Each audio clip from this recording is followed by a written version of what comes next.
안녕하세요. 저는 노원역 근처에서 게장집을 운영하고 있는 50대 여성입니다.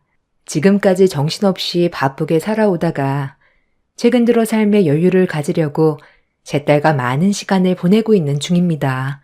내년 5월에 결혼이 예정되어 있는데 그때 되면 함께 할 수 있는 시간이 더 줄어들 것 같아 그 전까지 딸과 자주 못 다녔던 여행도 좀 다니고 맛있는 것도 먹으러 다니면서 좋은 추억을 많이 만들고 있어요. 그동안 앞만 보며 달려왔던 건 제 딸이 남들에게 무시당하지 않고 남은 인생 행복하게 잘 살기를 바라는 마음에 오로지 딸을 위해 제 인생을 바쳤고 지금은 그 꿈을 이루게 되었죠. 사람은 주어진 환경에 따라 변한다잖아요. 저와 제 딸 또한 급격하게 변해버린 인생길을 다시 만들어가기 위해 발버둥 쳤고 지금의 결과까지 이룰 수 있게 되었네요.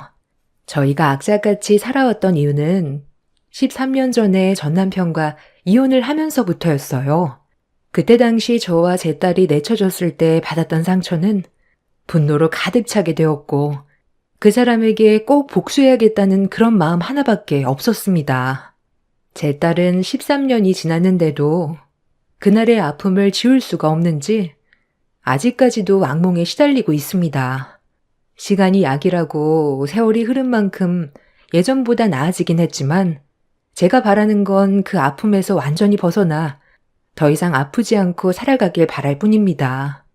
13년 전에 전 남편은 저와 함께 족발을 팔아 생계를 유지해 왔었어요. 배운 게 도둑질이라고 전 시부모님이 다른 지역에서 족발 장사를 했었는데 그 옆에서 일을 배워왔었고 저와 결혼을 하게 되면서 다른 지역에서 족발 가게를 오픈하게 되었습니다. 시부모님한테 모든 걸 제공받아 장사를 하다 보니 맨 땅에 헤딩하는 게 아니라서 어렵지 않게 올라갈 수 있었어요. 저 같은 경우 남편과 결혼을 하기 전에 의류 매장에서 판매업을 했었는데 가끔 동료 직원들과 함께 업무가 끝나고 족발을 먹으러 갔다가 남편의 대시로 만남을 가지게 되면서 연인이 되었고 결혼까지 이어져 살림까지 차렸던 거였어요. 누구나 그렇듯 불행한 길을 걷고 싶어서 결혼을 하는 건 아니잖아요. 그런데 행복한 삶을 살고 싶어 결혼을 선택한 제 인생은 전혀 다른 방향으로 흘러가 버렸습니다. 시부모님은 제가 하는 일이 마음에 들지 않는다고 남편을 도와 족발집을 키우길 원하셨어요.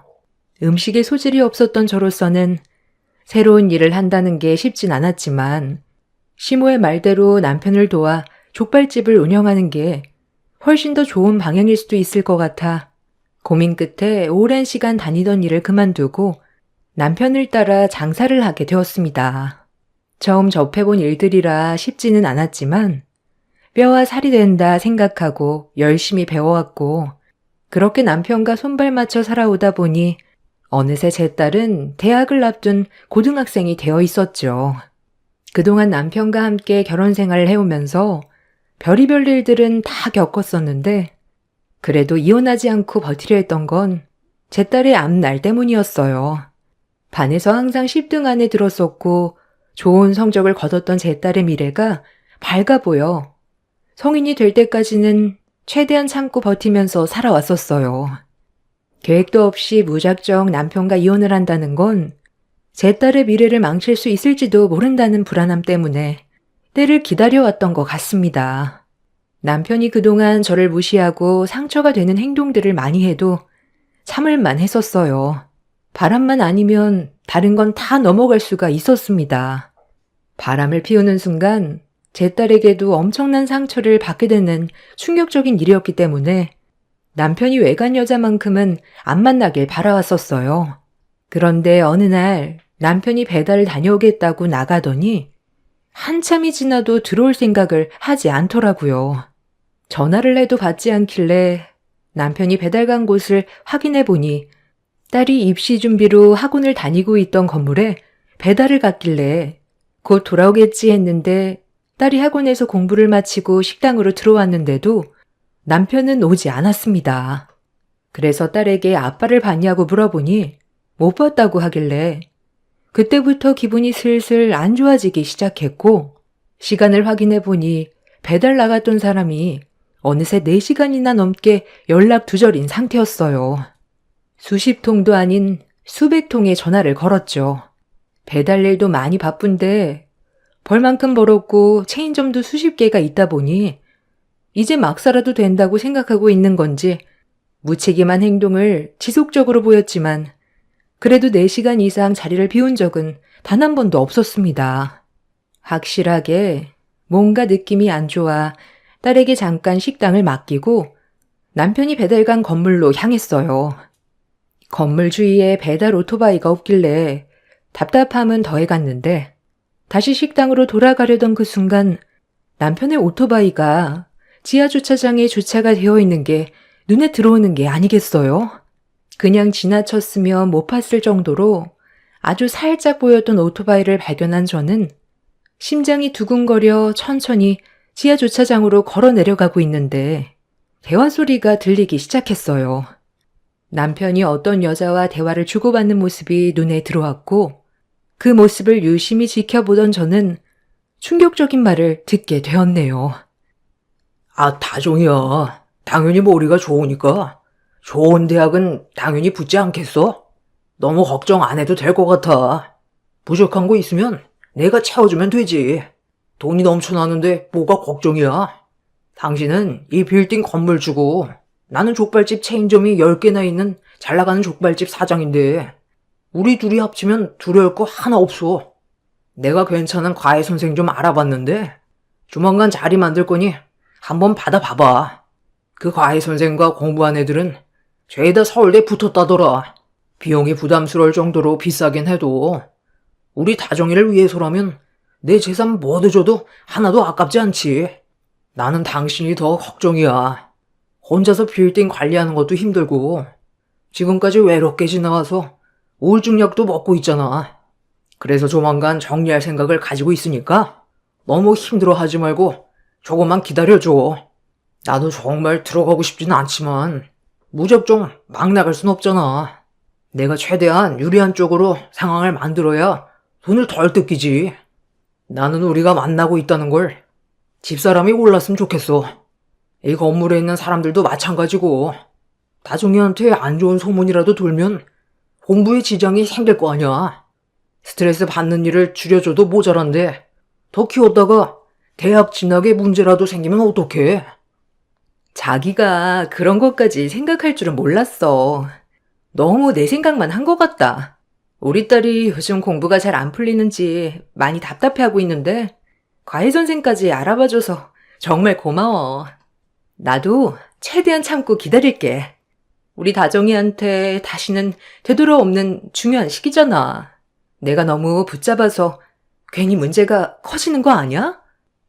나도 같이 있고 싶었으니까 옆에 있어준 건데 당신 탓은 아니지.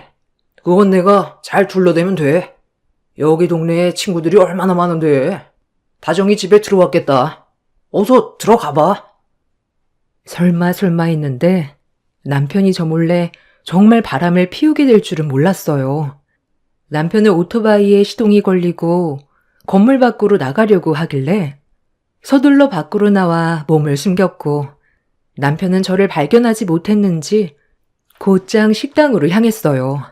다른 건 다 참아도 바람만큼은 참을 수 없다고 몇 번이나 얘기했었는데 얼마나 오랜 시간 만났는지 둘이 나눈 대화를 봤을 때 이미 떼어놓을 수 없을 정도로 깊은 관계를 유지하고 있는 듯 보였네요. 너무 충격적인 상황을 겪게 된 저는 마음이 진정이 되지 않아 한참 동안 식당 주위를 맴돌았어요. 남편의 얼굴을 마주하게 되면 분노를 가라앉히지 못할 것 같아 최대한 진정이 될 때까지 밖에서 화를 삭혔습니다. 그렇게 어느 정도 정신이 되돌아왔을 때 식당 안으로 발을 들이자 제 딸은 함께 공부하는 친구들을 초대해 같이 밥을 먹고 있었어요. 남편은 아무렇지도 않은 듯 의자에 앉아 신문을 쳐다보고 있었습니다. 좀 전까지만 해도 다른 여자한테 사랑의 표현을 아낌없이 하던 남편이 제 앞에서 연기하는 모습을 보니 이가 갈리더라고요. 제 딸이 옆에 없었다면 벌써 얼굴에 손을 수십 번도 아닌 수천 번은 올렸을 것 같습니다. 남편은 상간녀와 대화를 나눌 때 따뜻했던 목소리와는 다르게 저에게는 눈도 안 마주치고 술 약속이 잡혀 있다며 일찍 식당 일을 마무리해야 되겠다면서 저에게 식당 정리를 시켰어요. 저도 장사할 기분이 아니라서 행주를 남편의 얼굴을 향해 집어던진 뒤 종업원들과 마감 정리를 했어요. 그렇게 가족 모두 집으로 돌아온 뒤 제 딸은 또다시 공부에 열중을 했고 남편은 외출 준비를 하길래 잠깐 대화 좀 하자고 거실로 불렀어요. 제 말이 끝나자마자 시계를 쳐다보던 남편은 용건만 간단히 하라더군요. 용건만 간단히 해. 나 지금 약속 시간 늦었거든. 지금 기분이 상당히 안 좋은데도 많이 참고 있는 중이니까 내 심기 건들지 말고 빨리 말해. 아까 종업원들 보고 있는 자리에서 내 얼굴에 행주를 던지면 어쩌자는 거야? 친구들과 대화 좀 하면서 시간을 보내다 보면 늦을 수도 있는 거지. 별것도 아닌 일 가지고 그런 행동을 저지르면 종업원들이 나를 뭘로 생각하겠어? 요즘 내가 신경 쓸 일이 여러 가지로 많아서 많이 예민하니까 웬만하면 건들지 않았으면 좋겠네. 당신이 친구들을 만나건 그런 건 상관없거든? 전화는 왜 안 받았어? 요즘 들어 아예 내 전화는 그냥 무시를 하더라. 당신이야말로 지금 상황 파악이 안 돼? 지금 내 감정이 어떤지 잘 알지도 못하면서 당신 입장만 내세우지 말고 지금부터 내가 하는 얘기 잘 들어. 요즘 우리 나연이가 입시 준비하면서 학원에서 배우는 거 말고 따로 가이를 좀 받았으면 좋겠대. 아는 사람이 있으면 나연이랑 연결을 해주면 좋을 것 같은데. 얼마 전에 당신 입에서 가해 선생이 돼 얼핏 들은 것 같아서.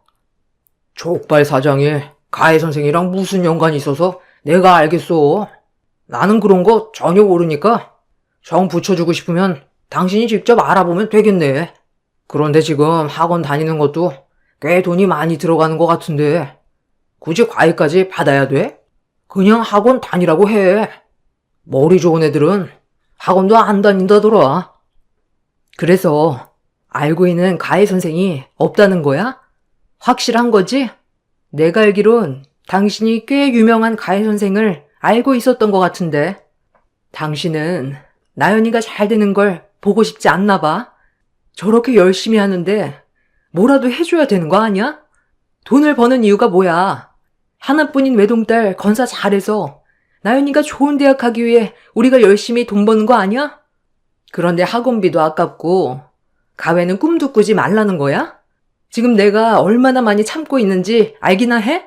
나가서 술 퍼먹을 생각하지 말고 자식을 위해 어떤 길을 만들어줘야 할지 고민 좀 해. 술이 인생에 도움이 된다고 생각해? 돈 좀 벌고 배가 부르니까 이제 막 나가도 된다는 거야? 아, 오늘따라 이 사람이 왜 그래? 뭐 잘못 먹었어? 당신도 지금까지 가외 얘기는 단 한 번도 꺼낸 적이 없었잖아. 꼭 공부 못하는 것들이 가외 찾더라.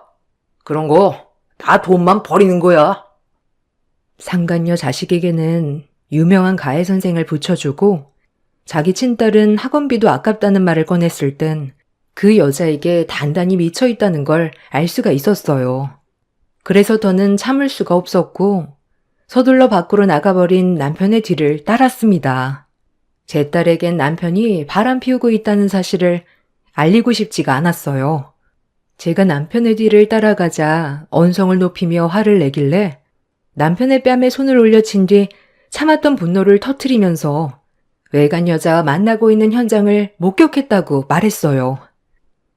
그동안 네가 뭔 짓을 해도 다 참고 넘어갔던 건 나 혼자 감당하면 되는 문제니까. 그래서 지금까지 이악 물고 참으면서 살아왔던 거야. 우리 딸 나연이한테 아빠 엄마 못난 모습을 보여주기 싫어서 힘들게 버틴 거라고. 내가 너랑 그동안 살면서 큰 거 바랬어? 내가 다른 건 다 참아도 바람 피우는 건 절대로 안 된다고 했지? 그건 나한테 상처 주는 걸 넘어서 나연이한테도 평생 기억에서 지워지지 않는 상처라고 했잖아. 그런데 나 몰래 바람을 피워? 너 오늘 배달 갔다가 하루 종일 안 들어오길래 배달간 건물에 찾아가니까 지하주차장에서 외간 여자랑 은밀하게 대화를 주고받고 있더라. 그 여자가 그 빌딩 건물주라며? 그게 그렇게 마음에 들었어? 내가 너한테 왜 가해 선생에 대해 얘기했겠어? 그 여자 딸에게는 유명한 가해 선생 붙여주겠다며 벌써 돈까지 지불하고 다 알아봤다며. 그런데 내가 너한테 가해 선생 좀 알아봐달라고 하니까 뭐라고? 학원비도 아깝다고? 너랑 피가 섞인 천륜인 나연이보다 피 한 방울 섞이지 않은 남의 자식이 더 소중하다는 거야? 네가 이러고도 인간이야? 아무리 그 여자한테 정신이 나갔어도 지핏줄인 나연이한테 더 신경 써줘야 되는 게 맞는 거 아니냐고. 뭐야? 다 듣고 있었어? 너랑 어떻게 상황을 정리해야 되나? 정말 고민 많았었는데. 그럼 얘기가 쉬워지겠네. 나 그 사람과 가벼운 사이 아니야. 거기에다가 빌딩 주라. 내 인생에 도움이 많이 되는 사람이야. 그래서 그 사람 딸에게 가해 선생까지 알아봐 붙여준 것도 내가 이득이 되기 때문에 그런 거지. 너는 나한테 도움이 1도 안 되잖아. 어차피 일이 이렇게 됐으니 하루빨리 정리하고 각자 갈 길 가는 게 좋을 것 같네. 최대한 좋게 갈라서려 했는데 어쩔 수 없지. 합의금 적당히 챙겨줄 테니까 그 돈으로 나연이 데리고 앞으로 잘 살아. 당신은 악착 같아서 나 없어도 나연이 건사 잘할 거야. 이런 관계로 살아봤자 무의미하지. 저에게 조금의 미안한 감정도 없는지 되려 큰 소리 치면서 이혼을 결심한 남편의 모습에 분노가 치밀어 오른 저는 또다시 손을 올렸지만 남편은 제 팔을 잡고 바닥으로 패대기쳐 버렸어요. 20년의 시간 동안 온갖 꾸준한 일은 다 하면서 바친 인생인데 그런 노력이 남편의 바람으로 결국 끝이 나게 된 거였죠. 이런 사실을 딸에게 어떻게 알려야 할지 모르겠더라고요. 남편과 한바탕 하고 다시 집으로 돌아와서 딸의 방문을 열어보니 공부에 열중하고 있었어요. 그런 딸에게 남편이 바람을 피우고 있다는 말을 꺼내면 앞으로의 미래가 완전히 바뀌어버리게 될 것 같아 그런 아픔을 겪게 하고 싶지 않아 저도 모르게 눈물이 왈칵 쏟아져 내렸어요. 딸이 공부에 방해가 될까봐 최대한 조심스럽게 다시 방문을 닫은 다음 이 문제를 좋게 넘어갈 수 없어 시댁으로 향했어요. 시부모님도 당신 아들이 다른 여자를 만나고 있다는 걸 알아야 할 필요가 있다고 생각했어요. 그렇게 제가 겪은 억울함을 하소연하려고 시댁에 도착해 현관문을 열려는 순간 집안에서 웃는 소리와 함께 남편의 목소리가 들려왔어요. 그리고 그날 지하주차장에서 들었던 상간녀의 목소리도 함께 들려오길래 뭔가 잘못 흘러가고 있다고 판단하게 된 저는 조금의 망설임도 없이 현관문을 열고 집 안으로 들어갔습니다. 그리고 눈앞에 펼쳐진 광경은 저에게 엄청난 충격을 안겨주었고 상간녀와 처음으로 얼굴을 대면했어요. 저를 바라보는 시선에서 느껴지는 건 두려움이라고는 조금도 없는 당당함이었습니다. 올 거라고 예상은 하고 있었는데 이렇게 빨리 올 줄은 몰랐다. 이제 막 대화 몇 마디 했을 뿐인데 뭐가 그리 급해서 연락도 없이 달려왔니? 굳이 너한테 설명할 필요 없을 것 같고 눈앞에 보이는 대로다. 무슨 할 말이 있어서 온 거니? 이미 내 아들과 대충 얘기 끝났다고 들었는데 아직 볼 일이 남은 거야? 인생이란 게 원래 평탄한 삶을 살아갈 수는 없단다. 이런저런 사건이 생길 수도 있는 거고 내일 당장 이 세상에 없는 존재가 될지도 모르는 게 인생인데 이 정도 일 가지고 충격받아서야 되겠니? 뭘 원해서 온 거야? 내 아들 말로는 위자료 몇 푼 주면 서류에 도장 찍을 거라던데 어차피 이렇게 된 거 빨리 정리해야지. 제가 지금까지 어떻게 살아왔는데 위자료 몇 푼 받고 끝낼 것 같아요? 20년을 이 집 며느리로 인생을 바쳐 살아왔어요. 제 손을 거쳐간 족발만 수억 개라고요. 그런데 위자료 몇 푼 주고 땡치겠다면 퍽이나 서류에 도장 찍고 끝내겠네요. 대충 들어보니 그쪽 집안의 딸이 내 딸과 나이가 같은 것 같은데 대학 문제로 상당히 골치라며? 둘이 지금 만나고 있는 것도 모른다면서 대학 입학하고 나서 얘기할 거라는 건 일이 잘 안 풀리고 있다는 거겠지.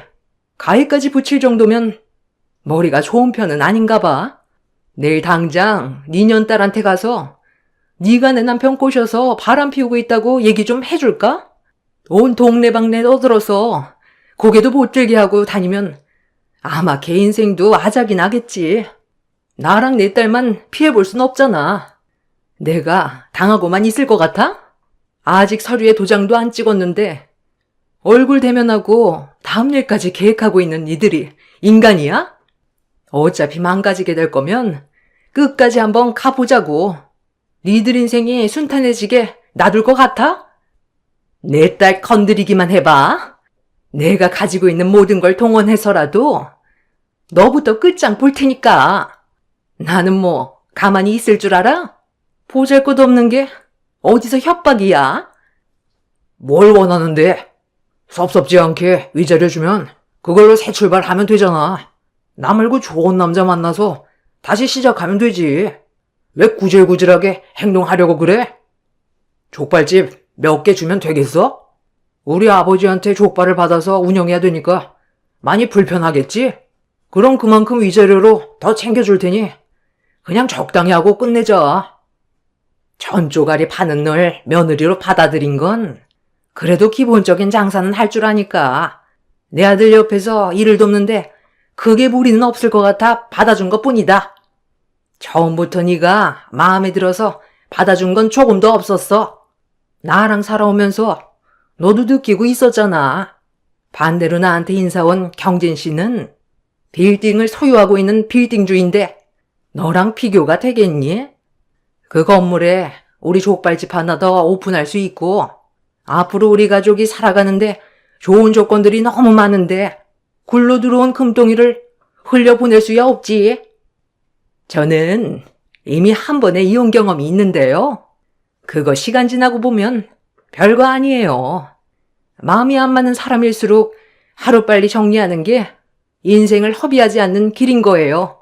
그쪽이 우리 자기랑 맞지 않아서 이런 일이 생긴 건데 시간 끌어봤자 서로에게 이득되는 부분도 없는데 그냥 좋게 끝내요. 저는 두 연놈들과 저를 노려보고 있는 시부모를 용서할 수가 없었어요. 정신 나간 여자처럼 행동하면서 온 집안을 초토화시켜 버렸습니다. 이성을 잃어버린 모습에 당황한 그들은 저를 피해 다녔고 상간녀가 남편한테 저를 말려보라며 두려워하자 저에게 그만 난리치라며 소리를 지르더니 제 얼굴에 손을 올리더라고요. 저 또한 남편의 얼굴에 조금의 망설임도 없이 손을 올렸습니다. 여자가 한을 품으면 온유월에도 서리가 내린다잖아요. 제가 그때 그 인간들을 이 세상에서 빛도 못 보게 만들려고 작정을 했는지 거침없는 행동을 보였고 눈이 돌아버린 저에게 두려움을 느끼곤 저에게 더 이상 접근하지 못했어요. 건들면 자신들이 잘못될 수도 있다는 걸 느끼고 있었던 거였죠. 상간녀는 그런 저를 피해 도망을 치려 하길래 그 뒤를 바짝 쫓아 머리채를 잡은 뒤 바닥으로 내리꽂아 버렸어요. 그리고 더러워서 이혼해 주겠다고 위자료나 준비하라고 동네가 떠나갈 정도로 소리를 지른 뒤 집 밖으로 비틀거리며 나왔습니다. 너덜너덜해진 상태가 되어버린 저는 그 자리에 주저앉아 눈물을 쏟아낸 뒤 목욕탕으로 향했어요. 그대로 집에 들어가면 제 딸이 놀랄까봐 헝클어진 머리와 붉어진 눈을 보여주고 싶지가 않아 목욕탕에서 씻고 나온 모습으로 집으로 들어갔습니다. 곧 제 딸도 알게 되겠지만 아무것도 모르는 딸에게 마음의 준비도 없이 충격을 받게 하고 싶지 않아 이혼 서류에 도장을 찍었을 때 그때 얘기하려고 했어요. 그리고 딸 앞에서 눈물을 보이고 싶지도 않았습니다. 공부하는 것만도 힘들고 벅찬데 이런 문제로 딸에게 걱정을 안겨주고 싶지가 않았어요. 그렇게 아무렇지도 않은 듯 다음날 평소처럼 행동하면서 식당에 나와 장사를 했고 남편이 밖에서 기다리고 있길래 그 뒤를 따라 법원으로 향했습니다. 그렇게 이혼 서류에 도장을 찍고 저희는 남이 될 준비를 하게 되었죠. 마음 같아선 소송으로 가고 싶었지만 제 딸이 중요한 시기인 만큼 조용하게 처리하고 싶었어요. 그래서 상간녀한테도 위자료만 받기로 결정을 내렸습니다. 그렇게 법원에서 헤어진 뒤 딸이 학원에서 끝날 시간이 된 것 같아 같이 저녁이나 먹으려고 학원으로 향하던 도중에 충격적인 광경이 눈에 들어왔고 저는 너무 놀라 택시에서 내리자마자 발을 동동 굴렀습니다. 상간녀의 빌딩이 화재로 불이 나고 있었고 사람들이 건물 안에서 급하게 대피를 하고 있었어요. 그리고 때마침 소방대원들이 도착해 화재가 난 건물 안으로 진입을 하려는데 바로 그때 건물 안에서 얼굴이 검게 그을러진 상태로 제 딸을 안고 나오는 남편과 마주치게 되었습니다. 안도의 한숨도 잠시. 그런데 남편 품에 안겨있던 학생을 유심히 보니 제 딸이 아닌 다른 여학생이 아니겠어요? 그리곤 뒤이어 상간녀가 울면서 뛰어오더니 남편 품에 안겨있던 여학생을 끌어안으면서 어디 다친 곳은 없냐고 몸을 살펴주고 있었어요. 저는 남편한테 다가가 같은 건물 안에 있던 나연이는 어떻게 됐냐고 물어보는 순간 남편 입에서 걘 내 인생에 1도 보탬이 안 될 애라며 애비라는 놈이 그냥 두고 나왔다는 충격적인 말을 뱉었습니다. 그 말을 듣자마자 저는 화재가 난 건물 안으로 뛰어들었고 그런 저를 소방대원들이 들어가지 못하게 막아섰어요. 무턱대고 들어가면 화재 연기로 인해 저까지 위험해진다며 소방대원을 믿고 구조가 될 때까지 기다리라는 말에 땅을 치며 오열을 했고 남편이 상간녀의 딸을 걱정하는 모습이 눈에 들어오는 순간 남편의 멱살을 잡고 난리를 쳤어요. 제 딸에게 문제가 생기면 그땐 절대로 가만두지 않겠다고 온갖 욕을 퍼부어 댔습니다. 저는 제 딸이 제발 무사히 살아 돌아오길 간절히 바랬어요. 아무 일 없이 살아 돌아오는 것 말곤 바라는 건 아무것도 없었습니다.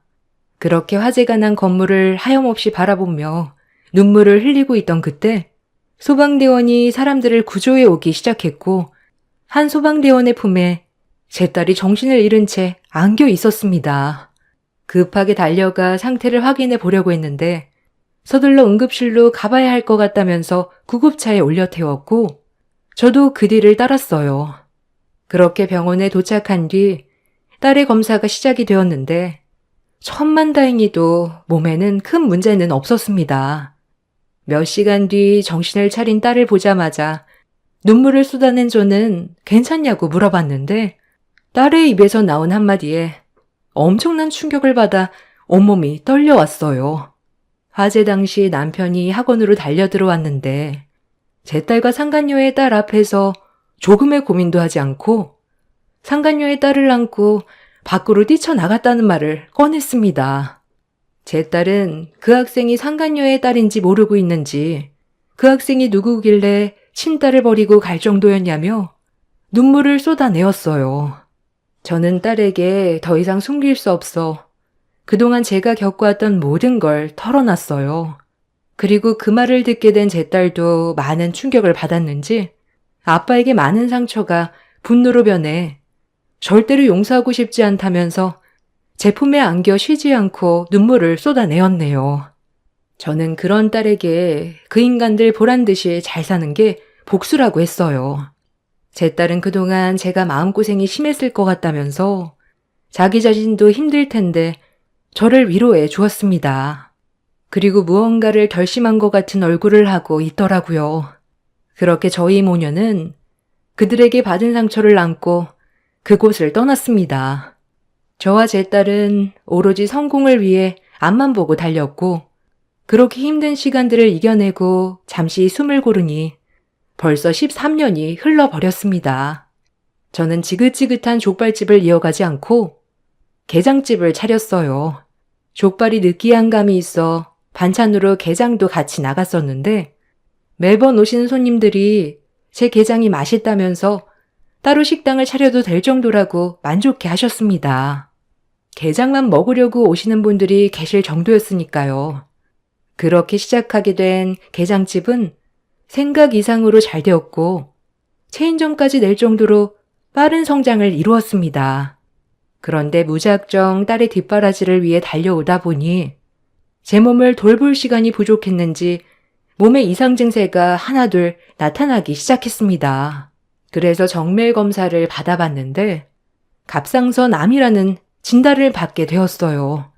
담당 의사 말로는 심각할 정도로 상태가 안 좋은 건 아니라서 치료만 잘 받으면 정상 생활이 가능하다는 말에 저는 적극적으로 치료를 받았어요.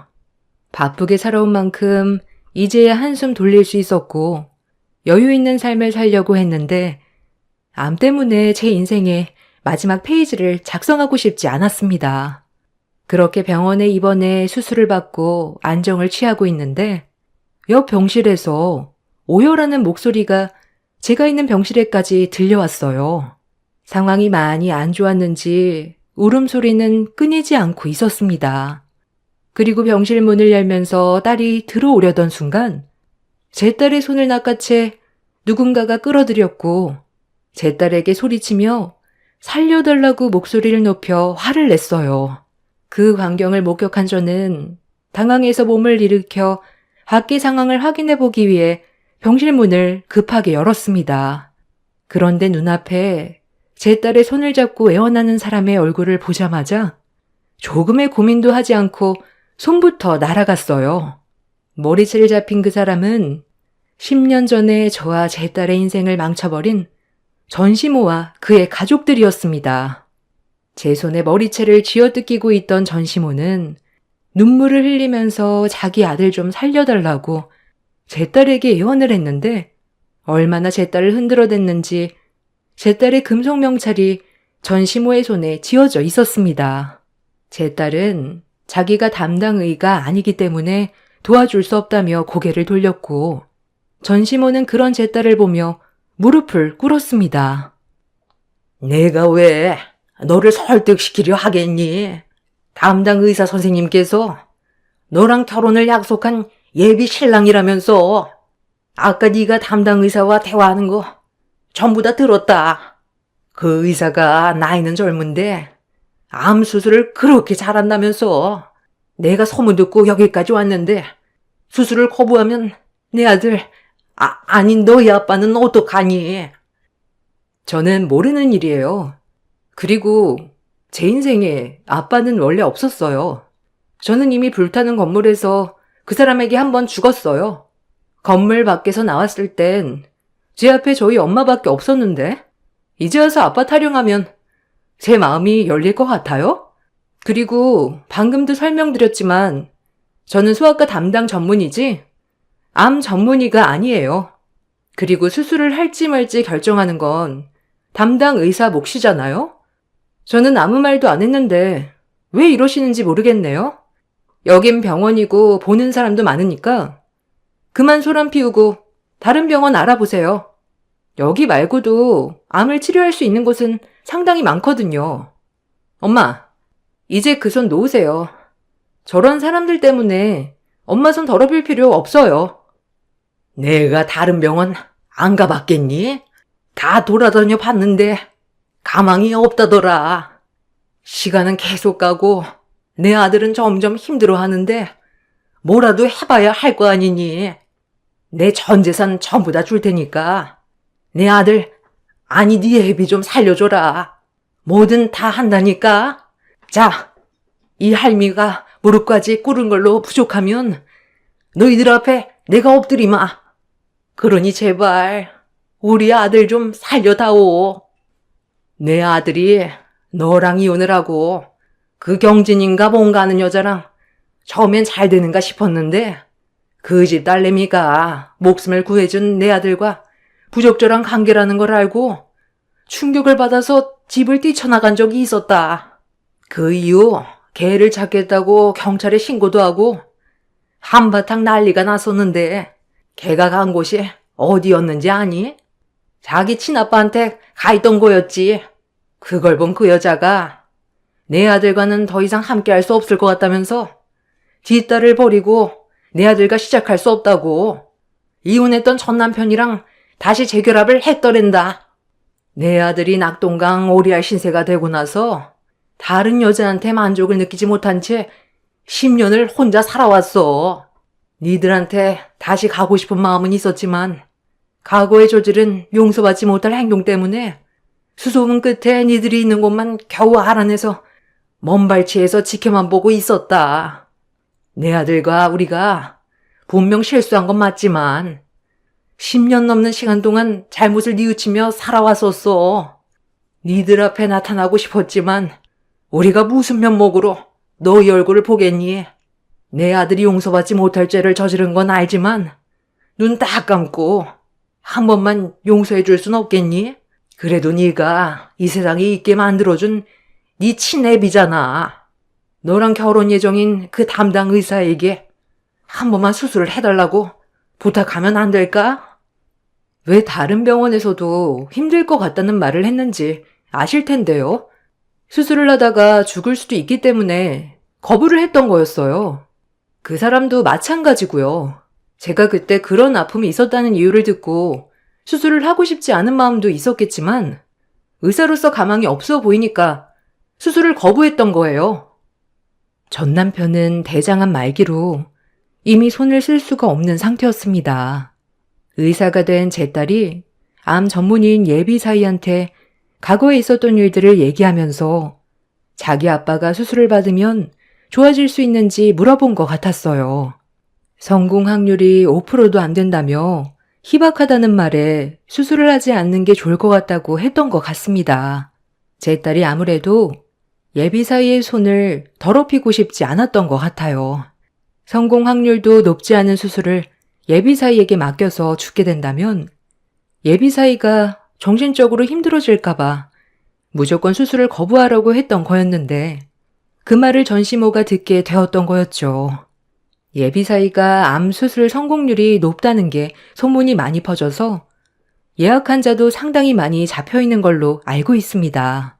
그런데 전시모는 제 딸을 이용해 우선적으로 자기 아들의 수술을 잡길 원하고 있었어요. 그것부터가 잘못된 행동인데 무릎 꿇고 손이 발이 되도록 빌고 있다는 것도 가식처럼 비치고 있었네요. 제 딸은 계속 매달리는 전시모 때문에 화가 많이 났는지 병실 문을 열고 자기 아빠의 얼굴을 대면했어요. 그리고 딱 한마디 한 뒤 병실 문을 닫고 나왔습니다. 살 날이 얼마 남지도 않았는데 명을 재촉하기보단 남은 명절 부여잡고 최대한 고통스럽게 버티면서 저와 딸에게 했던 과거의 행동에 대해 숨이 멎을 때까지 뉘우치다가 눈을 감으라며 평생 용서할 수 없다고 했어요. 학원에서 불이 났을 때 건물 안으로 들어온 자기 아빠를 보고 손을 뻗었지만 옆에 있던 상간녀의 딸을 안고 조금의 망설임도 없이 화재로 뒤덮인 불길을 빠져나간 걸 평생 잊지 못한다면서 가망 없는 수술로 예비 신랑이 손을 더럽히고 싶지 않다고 소리를 지른 뒤 병실 문을 닫아 버렸습니다. 전시모는 자기를 낳아준 아빠한테 어떻게 그럴 수 있냐고 울면서 매달렸지만 강하게 뿌리친 뒤 뒤돌아섰고 그렇게 전 남편은 저희 모녀에게 과거의 행동에 대해 미안했다며 눈물을 보이곤 수술을 받지 못한 채 다른 병원으로 옮겨지게 되었습니다. 제 딸에게 많이 힘들지 않냐고 물어봤는데 화재가 났을 때 자기를 버리고 갔던 아빠의 뒷모습을 아직까지 잊지 못한다면서 후회는 없을 거라며 더 이상 아무 말도 하지 않았어요. 그리고 그날이 있고 얼마 뒤 전 남편이 세상을 떠나게 됐다는 소식을 접하게 되었습니다. 한 번뿐인 사람 인생, 본인이 하고 싶은 대로 막 살다가 떠난 전 남편이 떠났는데도 저는 아무런 감정에 동요도 안 생기더군요. 그만큼 저와 제 딸이 받은 상처는 말도 못했고 지금도 그때의 기억이 문득 떠오를 때면 이가 바득바득 갈리니까요. 하지만 지금은 그 사람이 떠난 뒤 오히려 속이 더 편합니다. 저와 딸을 버린 그 끝이 결국 죽음이었으니까요. 저도 힘든 시간을 보내온 만큼 갑상선암 수술 이후 몸이 예전 같진 않지만 그래도 딸과 함께 있는 지금의 시간이 너무 소중하고 행복합니다. 이제는 저도 삶의 여유를 가지고 살아가려고요. 딸이 결혼하는 모습도 봐야 하고 이쁜 손주도 안아보고 싶습니다. 제 긴 사연을 들어주신 여러분들께서도 인생을 살면서 어떠한 결정을 내리는 순간이 올 때는 신중하시고 가정을 꾸리신 분들은 가족을 위해서 모든 걸 결정하시길 바랍니다. 후회 없는 삶들을 사시고 여러분들의 마지막 페이지는 해피엔딩으로 마무리하셨으면 좋겠네요. 감사합니다. 안녕하세요. 저는 시흥에 살고 있는 30대 초반 여성이에요. 여기 나오는 사연들이 역대급 사연들인 걸 잘 알고 있지만 제 사연 또한 정말 기가 막힌 사연이라 한번 써볼까 해요. 대학 졸업 후 중소기업에 취직을 했는데 같은 회사 대리님이 열렬하게 대시를 하더라고요. 그렇게 대리님의 구애로 저희는 만나보기로 결정을 하였죠. 자상하고 배려심 깊은 모습에 반했어요. 회사에서도 워낙 자상하고 평판이 좋았던 사람이라 사실 굉장히 믿을 만한 구석이 많은 남자였어요. 1년 정도 만났을까? 결혼 얘기가 나왔습니다. 아직 회사 사람들은 저희의 연애를 모르고 있던 터라 결혼 얘기가 나오자 좀 당황스럽더라고요. 하루라도 빨리 가정을 꾸려서 행복하게 사는 게 내 소원이야. 그래서 말인데, 우리 결혼하는 게 어떨까 싶어. 결혼? 갑자기? 아직 나 자리도 많이 못 잡았고, 그리고 회사에서는 우리 연애하는 것조차 모르는데 이렇게 결혼하는 게 너무 갑작스럽지 않을까? 한 1년 정도는 더 만나보고 결혼하는 게 나을 것 같은데. 자기를 못 믿는 게 아니라 그냥 나도 커리어 좀 쌓고 싶어서 그래. 여윳돈도 덜 모이기도 했고. 어떻게 생각해? 그때까지 잘 만나는 것도 나쁘지 않을 것 같아. 1년 정도 만나본 걸로도 부족해? 회사에서 연애 전에도 나 겪어봤잖아. 어려서 아버지가 없어서 그런지 하루라도 빨리 내 가정 꾸려서 살고 싶어서 그래. 아마 넌 이 마음 모를 거야. 내가 싫은 게 아니라면 내 프로포즈 받아줄래? 남자친구는 아버지가 안 계셨어요. 그리고 하나뿐인 홀어머니와 여동생만이 가족이었죠. 남자친구에게 이런 말을 들으니 괜한 연민이 생기더라고요. 그리고 어차피 결혼을 할 거라면 이 남자와의 미래를 꿈꿨던 것은 사실이니까 1년 더 빨리 결혼해도 되겠다 싶었어요. 그렇게 프로포즈를 받아들였고 결혼을 준비해 나갔어요. 결혼을 준비하면서 보니 남자친구는 가족애가 굉장히 깊은 남자였어요. 홀로 홀어머니와 여동생을 돌봐서 그런지 본인의 가족에게 끔찍하더라고요. 그런 모습을 보니 나에게도 참 잘하겠다 싶었죠. 하지만 이런 모습들이 점점 부담으로 다가오기 시작했어요. 조금 과하다 싶을 정도로요. 우리 엄마 나 혼자 키워서 굉장히 마음도 여리시고 그런 분이야.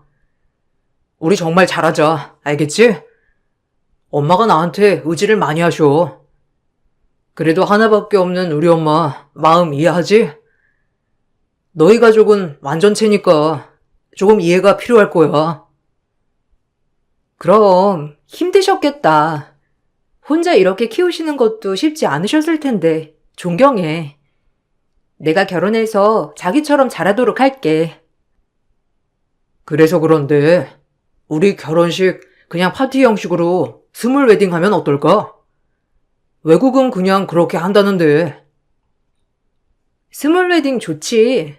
오히려 부담도 안 되고. 뭐 알아본 건 있어서 그래? 파티 형식으로 하면 재밌겠다. 나도 좋아. 아니 그리고 혼주석은 없애는 게 나을 것 같아. 우리 엄마 혼자 쓸쓸하시잖아. 이해하지? 내가 좀 마음이 아파서.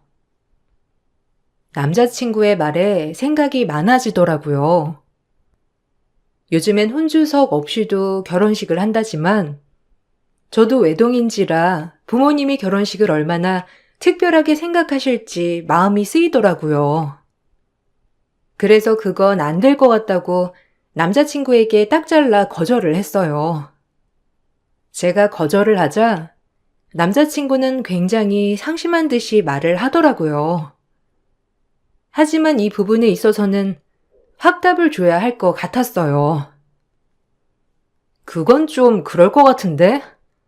아니, 삼촌 계시지 않아? 우리 엄마 아빠도 내가 외동이라 아무래도 혼주석에 앉고 싶어 하지 않을까? 그리고 요새 한부모 가정도 많은데 뭘. 혼주석 없애는 건 좀 아닌 것 같아. 섭섭해도 이건 짚고 넘어가야 할 것 같아. 너무한다, 정말. 내가 다른 것도 아니고, 우리 엄마 혼자 앉아있는 게 마음이 아파서 그런다는 건데, 그것도 이해 못 해줘? 자기야말로 그건 이기적인 거지. 내가 어머님 이해 못하는 것도 아니고, 이건 우리만의 결혼식 아니잖아. 어떻게 보면 양가 부모님들이 합류하시는 건데, 우리끼리 이렇게 혼주석 없애고 하는 건 아닌 것 같아서 얘기하는 거야.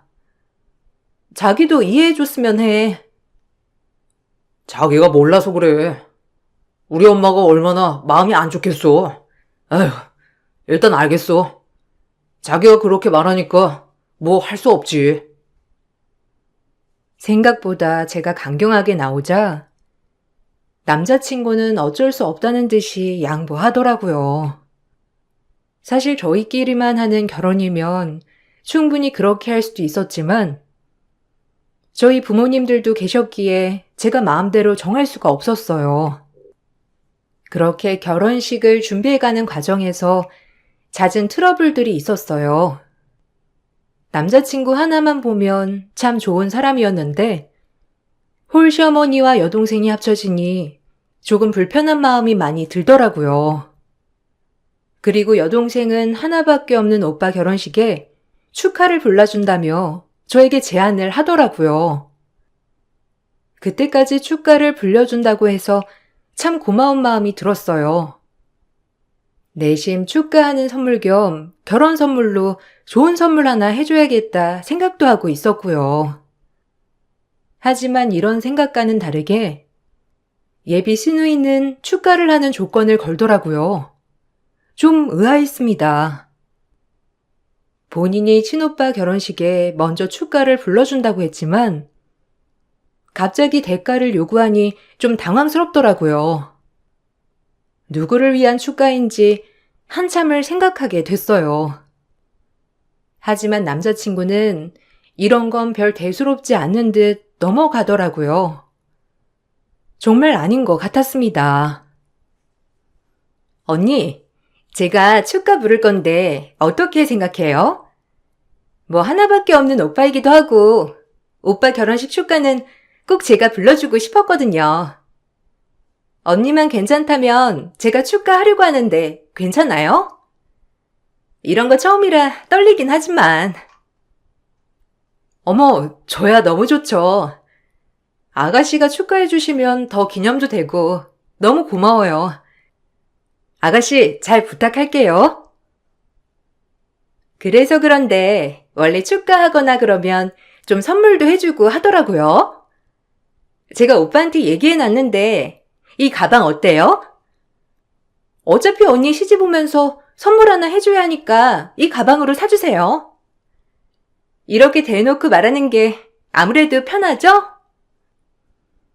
시누이가 보여준 가방은 에르메스에서 판매하는 670만 원짜리 가방이더라고요. 놀랐습니다. 나이도 어리고 아직 이런 거에 대해 잘 모를 거라고 생각했는데 가방 사진을 보자 좀 놀랬고 저의 형편에 너무 과분한 가방이라고 생각이 들었어요. 축가해주는 건 고맙지만 대가를 바라고 하는 축가는 좀 내키지 않더라고요. 제가 너무 당황하고 있자 남자친구는 말하더라고요. 별 대수롭지 않게 말이죠. 가뜩이나 돈 나갈 때가 많기도 하고 항상 돈이 부족하다고 했던 남자친구여서 좀 어이가 없었어요. 그리고 저렇게 당당하게 저한테 저걸 요구하는 걸 보자 뻔뻔하다는 생각이 좀 들더라고요. 좋게 생각해 보려고 해도 말이죠. 오빠가 이런 거 하나 못 해주겠냐? 그래. 까짓것 한번 사주지 뭐. 주가도 해준다는데 안 그래 자기야? 해줄 수 있지? 어? 어, 아가씨 아직 20대 초반이기도 하고 너무 과한 가방 같지 않아요? 사실 여유만 되면 진짜 해주고 싶은데 그럴 여유까진 없어서요. 조금 더 무난한 가방으로 다시 알아보면 안 될까요? 이래저래 돈이 좀 많이 나갈 것 같아서요.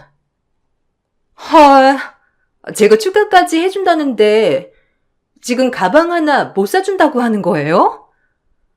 아니, 20대 초반이 에르메스 들지 말라는 법 있어요?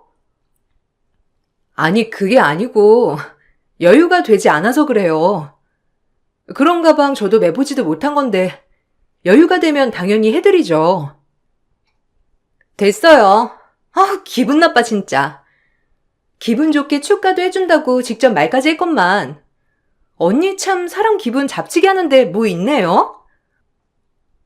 기분이 잡치다뇨.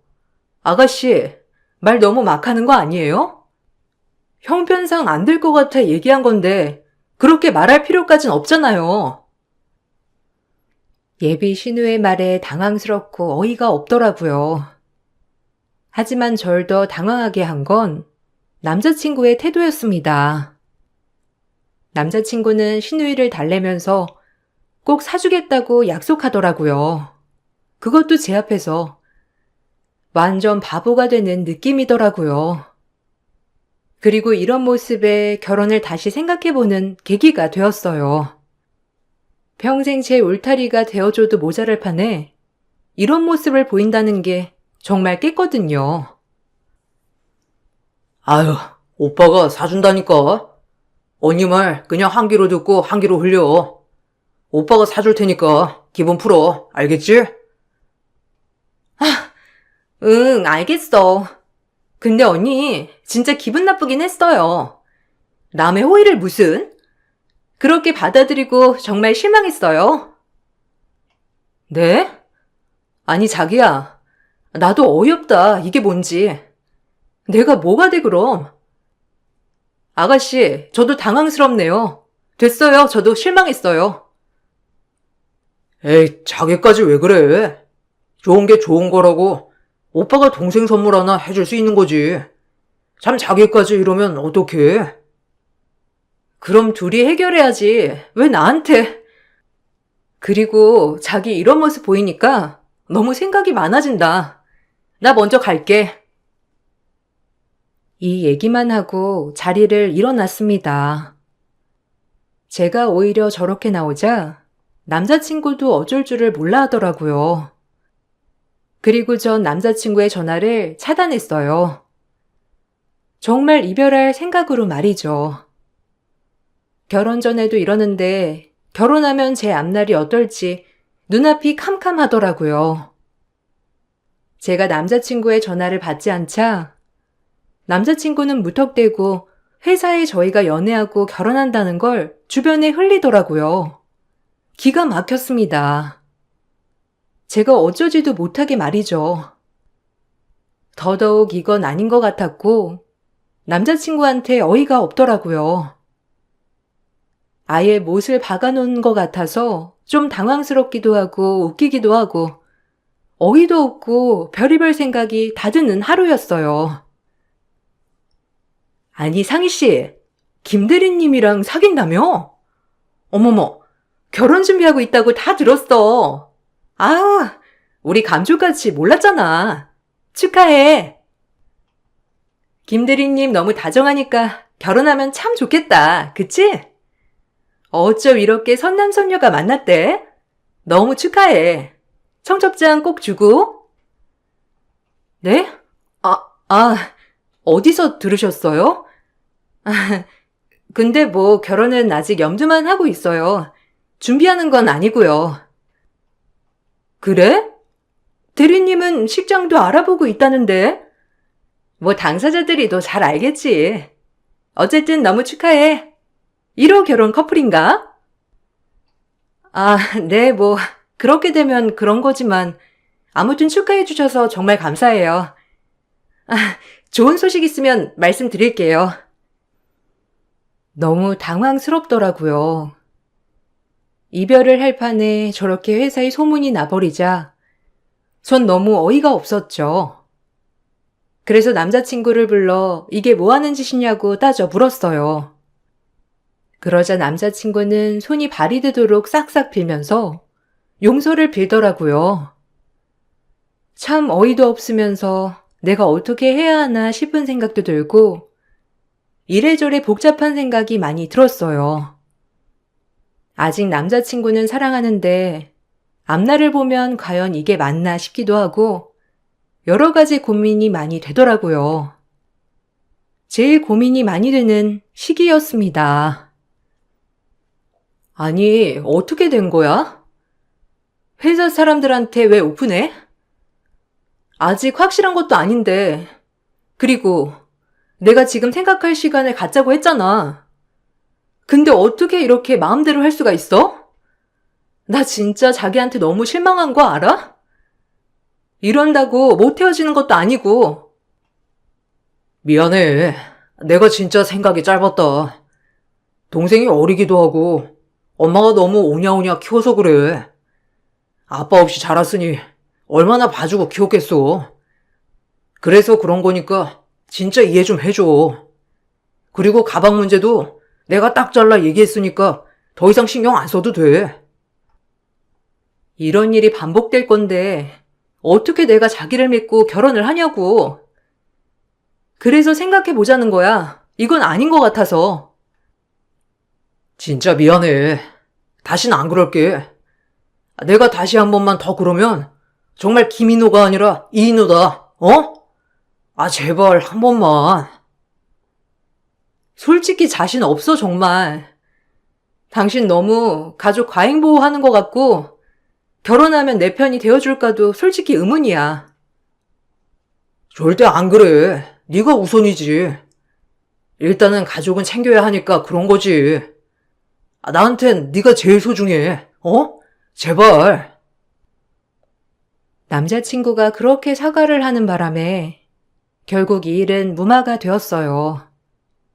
시댁이 마음에 걸렸지만 지금부터라도 남자친구가 중간 역할을 잘한다고 약속을 해서 그 말을 믿어보기로 했죠.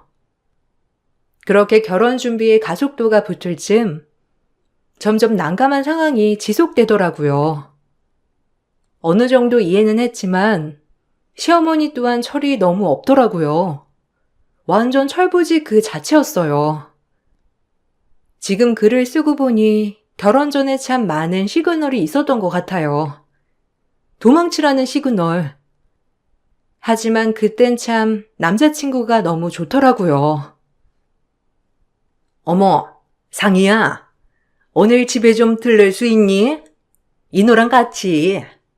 인호가 연락이 안 되네. 보고 싶은데. 너랑 있는 거지? 네? 아, 네, 오늘 회사 끝나고 들릴게요. 인호 씨 지금 회의 들어가서 아마 전화 못 받는 것 같아요. 전달해 드릴게요. 그래. 아유, 걱정이 돼가지고. 어쨌든 이따 들려라. 인호 좋아하는 거 잔뜩 한다고 꼭 전해주고. 알겠지? 끝나고 같이 와. 네, 어머니. 저희 도착하면 7시쯤 될 거예요. 그쯤 거의 다 가서 전화 다시 드릴 테니까 걱정 마세요. 이따 뵐게요. 그렇게 일 끝나고 예비 시어머니네 들렸어요. 시어머니는 남편을 금이야 오기야 하더라고요. 그런 모습이 좀 불편했지만 애써 혼자 키우신 분이니 이해하려고 정말 노력했어요. 시어머니의 사랑이 과하다 느낄 때쯤 남자친구도 그게 불편했는지 제 눈치를 좀 보더라고요. 남자친구가 제 눈치를 보자 시어머니는 그 모습을 또 못마땅해 하면서 싫어하기도 했어요. 하지만 시어머니도 어느 정도 장가 보내는 아들 독립은 시켜야 한다고 생각했기 때문에 그 모습을 애써 모른 척 했습니다. 우리 너 살 빠진 것 좀 봐라. 아유, 피죽도 못 얻어먹고 다니니? 결혼하면 그래도 상인이가 잘해줘야 하는데, 알겠지? 아, 네. 뭐 주말이나 이럴 땐 잘 해줘야죠. 평일엔 아무래도 같이 일 다니고 이러니까 조금 힘들 수도 있을 것 같아요. 뭐야? 그럼 우리 이노 뭐 먹고 다니라는 건데? 너 참 이유도 가지가지다. 여자라면 원래 다 해야 하는 거야. 알겠어? 아, 엄마는 무슨? 요새 그런 게 어디 있다고. 나도 같이 해야지. 나도 이 집에 있을 때 엄마 많이 도와드렸잖아요. 뭐? 아, 나랑 얘랑 같니? 너 참말 섭섭하게 한다. 벌써부터 마누라 편드는 것도 아니고 결혼 전부터 엄마 너무 속상해. 너 하나만 바라보고 살았는데 어쩜 지 마누라 된다고 엄마 앞에서 감싸는 거야 뭐야? 상이 너 아주 좋겠다. 아니, 뭐, 어머님 속상한 거야 이해는 하죠. 그래도 그냥 요즘엔 같이 하는 추세니까 어머님 너무 노여워하지 마세요. 무슨 가치야? 엄연히 남자 여자 구별되어 있는 것을 꼭 우리 너 굶기지 마. 그리고 너 물 한 방울 묻힐 생각 말고. 엄마는? 왜 자꾸 그래? 아유, 우리 엄마 마음도 여리고 나만 보고 살아서 과하다 또. 상이 놀라겠다. 그만하셔요. 과하긴? 엄마가 이 정도 할 수 있는 거지? 안 그러니 상이야? 내가 우리 아들을 진짜 금이야 오기야 키웠거든. 걱정이 많아. 남자친구가 중간에 이렇게 얘기했지만 기분은 너무 나쁘더라고요. 남자친구에게 의지하는 것도 부담스럽고 모든 걸 제가 다 해야 한다는 시어머니의 말도 여러 가지로 기분이 싱숭생숭 하더라고요. 그리고 이 일이 있고 나서 상견례를 하게 되었어요. 저희 엄마도 홀어머니라 걱정은 하셨지만 남자친구가 워낙 다정한 사람이라 좋아했거든요. 그러나 상견례 때 갑작스럽게 시어머니가 우시더라고요. 모두 다 당황을 했죠. 아들을 키운 것들이 생각난다며 대성통곡을 하는 바람에 다들 어안이 벙벙해졌어요. 아유, 없는 살림에 제가 아주 얘를 곱게 키웠거든요. 금이야 오기야. 이렇게 장가를 간다고 하니 눈물이 나네요. 아, 네. 이해합니다. 뭐 사돈어른 살아온 세월이야. 저희가 어떻게 다 헤아릴 수 있겠어요. 너무 대단하셔요, 혼자서. 그러니까 말이에요. 제가 진짜 고생을 엄청 많이 했거든요. 우리 상희가 알아서 잘해야 할 텐데 사실 걱정이 이만저만 아니에요. 우리 아들 예민한 성격이라 빨래라든지 이런 것도 다 섬유유연제도 쓰지 말아야 할 텐데 밥도 그렇고 뭐 상희가 잘할 수 있겠죠? 에휴, 제가 정말 인호 하나만을 보고 살았거든요. 제 마음 이해하시죠, 사돈어른? 네, 이해는 하는데 사실 자식들 독립하는 시점에 잘 보내주는 것도 부모 된 도리라고 생각은 들어서요. 안기한 자식 있겠습니까? 독립이라니 말만 들어도 정말 슬프네요. 그래도 상이니까 제가 믿고 결혼시키는 거예요. 그거 아셔야 해요.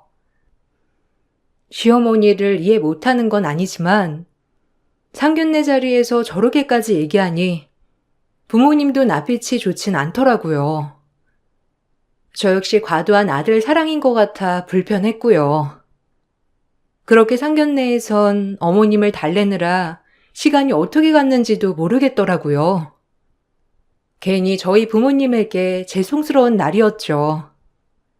저 역시도 곱게 자란 건 마찬가지지만 시어머니가 저렇게 우시며 얘기하니 저희 부모님들도 딱히 별 말씀을 못 하시더라고요. 남자친구도 당황하긴 마찬가지였지만 그래도 본인 어머님 달래기 급급했어요. 저희 어머니가 너무 고생을 하셔서 그래요. 어린 나이에 아버지 돌아가시고 엄마 혼자서 고생 많이 하셨거든요. 아, 그래. 그런 거 같으셔. 어디 이래서 우리 상이 보낼 수나 있겠나? 어머님이 이렇게 섭섭해 하시는데, 안 그런가? 예? 아닙니다. 그래도 결혼은 해야죠. 지금 처음이라 어머니가 그러시는 거지. 아마 적응되실 거예요. 그렇게 찝찝한 상견례는 끝이 났어요. 그리고 결혼식 날짜를 잡고 결혼식을 진행하기로 했죠. 마음에 걸리는 게 한두 가지가 아니었지만 일단은 남자친구를 너무 사랑하는 마음이 컸거든요. 부모님도 걱정하셨지만 제 결정을 지지하고 응원해 주셨고 저도 제 결정을 믿어보기로 했어요. 그리고 시어머니의 통곡 속에 결혼식이 시작되었어요. 결혼식을 시작하니 회사 직원들도 그렇고 제 친구들도 시어머니를 이상하게 보더라고요. 하도 오셔서 말이죠. 아들이 팔려 가는 것도 아닌데 저렇게 오시니 저조차도 너무 민망하더라고요. 저희 친정 부모님들도 마찬가지로 난처해 하셨어요. 한참 기우는 결혼도 아닌데 말이에요. 어머, 김대리님 어머님 보통 아니다. 어떻게 식장에서 저렇게 울어? 신부 엄마도 괜찮은데. 너무한다. 신부가 뭐가 돼? 괜찮아요. 인호 씨를 워낙 아껴 키우셔서 별의별 생각이 다 드시나 봐요. 걱정해 주셔서 감사해요. 그럼 이따 뵐게요.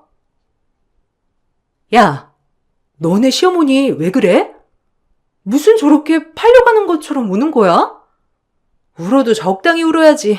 너무한다 정말. 너 고생길 훤하겠어. 인호 씨가 중간에서 잘해줘야 하는데. 아니 근데 진짜 너무하다. 무슨 결혼식에서 신랑 엄마 저렇게 우는 거 진짜 처음 봐.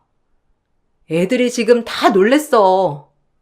너 고생 꽤나 하겠다고. 세상 안기한 자식 어디 있나? 참 유별나다 유별나. 아, 그래? 그냥 좀 과하셔. 그냥 그렇게 생각해줘.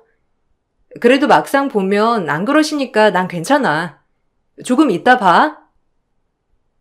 이렇게 얘기를 들으니 좀 민망했지만 이제 끝이거니 생각을 했죠. 우여곡절 끝에 결혼식을 마치고 모든 사람들의 축복과 배웅을 받으며 예식 후 제주도로 신혼여행을 떠났습니다. 정말 이제 부부구나라는 생각과 함께 앞으로의 앞날이 어떻게 될까 하는 기대감 속에서 출발한 신혼여행이었어요. 그리고 그렇게 제주도에 도착한 후 호텔방을 체크인 하려는데 이상했죠. 분명 체크인을 마쳤다고 하는 남편이었지만 남편 이름으로 체크인이 되지 않더라고요. 이게 뭔 일인가 싶은 게 잘못 왔나 싶었어요. 김향숙님 이름으로 체크인 하신 거 맞으시죠? 여기 방 2개 되어 있네요. 객실은 바로 옆이고요. 여기 방키 2개 있습니다. 네? 2개라뇨? 그리고 김향숙님이라뇨? 자기 어떻게 된 거야? 어머님 이름으로 체크인이 돼 있고 객실이 왜 2개야? 그게 저 사실 엄마가 제주도에 꼭 나랑 같이 와보고 싶다고 하셔서 그냥 같이만 온 거야. 따로 다닐 거고. 우리 엄마 사실 뭐 이래저래 복잡한 사정이 있어서 여행 한번 못 다니셨거든. 제주도라도 한번 같이 가자고 해서 오신 거야. 뭐? 그게 말이 돼? 어떻게 신혼여행을 따라와? 그것도 제주도에. 진짜 미치겠네. 이건 진짜 아니다. 엄마 안 됐잖아. 혼자서 얼마나 외롭겠어. 자기가 이해해줘.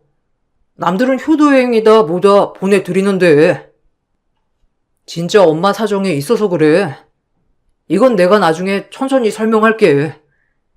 그리고 엄마 절대 우리랑 동행하지 않을 거야. 야, 효도는 너 혼자 해. 누구 인생 망치게 할 일 있나? 내가 돌았지. 이런 머저리랑 결혼을 하다니. 됐고, 너랑 이제 끝이야. 진짜 어이없네. 내가 미쳤지 그냥. 너 같은 인간이랑 뭘 한다고. 야, 됐어. 다 엎어.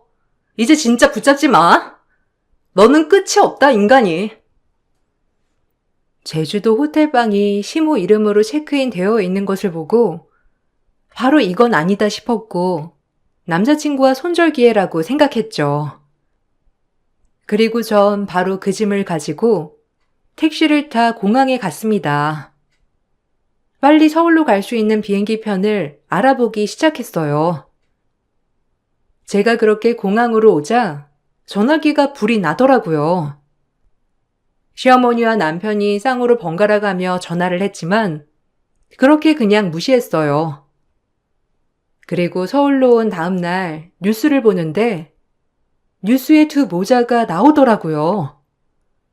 그 뉴스를 보고 대반전에 경악을 했습니다.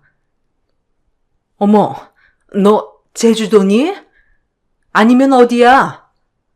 지금 뉴스에 김서방이랑 너희 시어머니 아니야? 아니 어떻게 된 거야? 엄마, 나 제주도 아니야. 서울이야. 일단 나도 좀 놀래서 알아보고 전화할게. 걱정 마요. 난 무사하니까. 엄마와 전화를 끊고 알아봤어요. 참 기가 막히더라고요. 알고 보니 시어머니는 현상 수배범이었습니다. 8년 전 갯돈을 떼어먹고 수배 중이었죠. 그리고 남편은 그걸 알면서 방임을 한 거고요. 한동안 도망을 다니다 제주도에 오면서 공항 검색대를 지나 발각이 된 거죠. 본인들도 이제 잊고 있었다가 신혼여행을 계기로 발각이 된 거예요. 정말 시어머니 과거를 보고 경악했어요. 그리고 남편이 방임하고 달면서 모든 걸 속였다는 것도 소름이 돋더라고요. 전 그리고 그 경찰서 유치장으로 향했어요. 어이가 없었고 저를 속였다는 사실에 머리끝까지 화가 차올랐지만 그래도 끝은 정확히 내야 할 것 같다고 생각했거든요. 재밌니?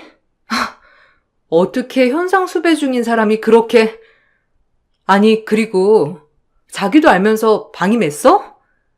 어쨌든 끝이야, 우린. 정신적 피해 보상, 위자료 다 청구할 거야.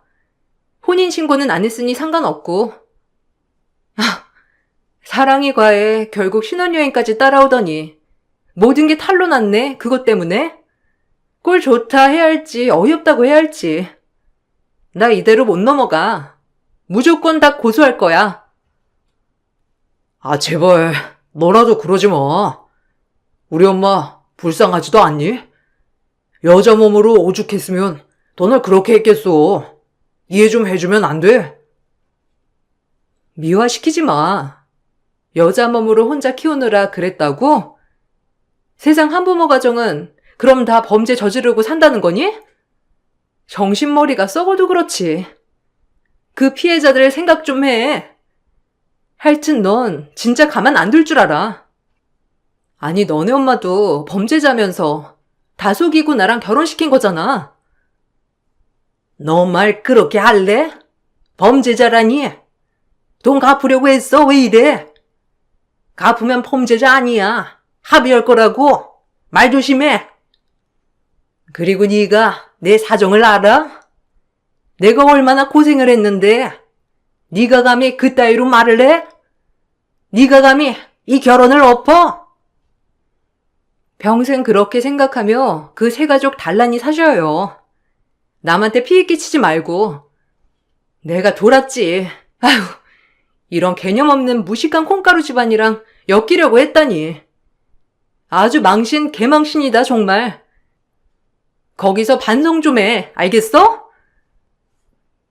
전 이 말을 끝으로 변호사를 찾아가 정신적 피해 보상과 함께 위자료 소송을 걸었어요. 결혼식에 들어간 비용, 집 비용, 그리고 모든 금액을 돌려받고 정신적 피해 보상 위조료까지 받을 수 있었죠. 시어머니는 계모인 사람들에게 합의를 받지 못해 결국 구속 3년형을 받았고요.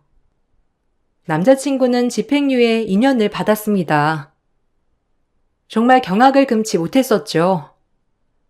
왜 이제서야 제가 정신을 차렸는지 기가 막히더군요. 합의 절대 못해요. 구속시켜요. 그때 그 돈 때문에 얼마나 힘들었는데 자기들은 그 돈으로 호의호식을 해? 너 깜빵 가서 잘 살아봐. 알겠어? 어디 숨어있나 했더니 아주 그러고 잘 살고 있었어? 천하에 벌 받을 것들 법대로 해, 법대로. 아니 윤철 엄마, 나 좀 봐줘. 나 힘들게 산 거 알잖아, 응? 그거 이해 못 해줘? 남편 없이 애들 키우면서 얼마나 힘들었는데 제발 선처 좀 해주라. 나 이렇게 약한 몸으로 그 차가운데 어떻게 들어가냐고. 제발 한 번만 봐주라. 아차 싶었지만 혼인신고를 하지 않고 파투가 난 거에 정말 감사했습니다. 그리고 남자친구는 한 번만 봐달라고 빌더라고요. 항상 늘 똑같은 레퍼토리였어요. 하지만 이제서야 정신이 번쩍 차려졌습니다. 수많은 시그널이 있었지만 지금에서야 말이죠. 내가 너 없으면 어떡해. 엄마가 한순간에 실수는 했지만 반성은 많이 하셨을 거야. 나 한 번만 봐주면 안 될까? 아니, 내가 왜? 넌 내 인생까지 망치려고 했어. 어디 내 인생을 망치려 들어. 순진한 얼굴을 하고.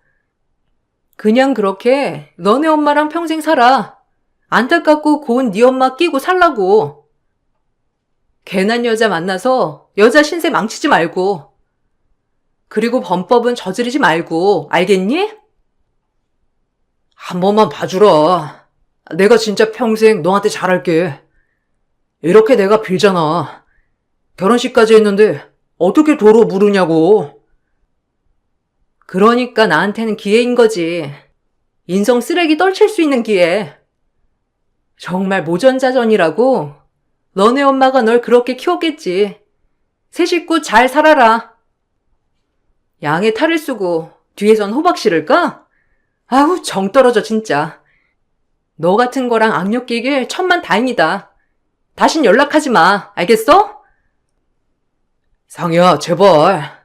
너 이렇게 모진 애 아니잖아. 어?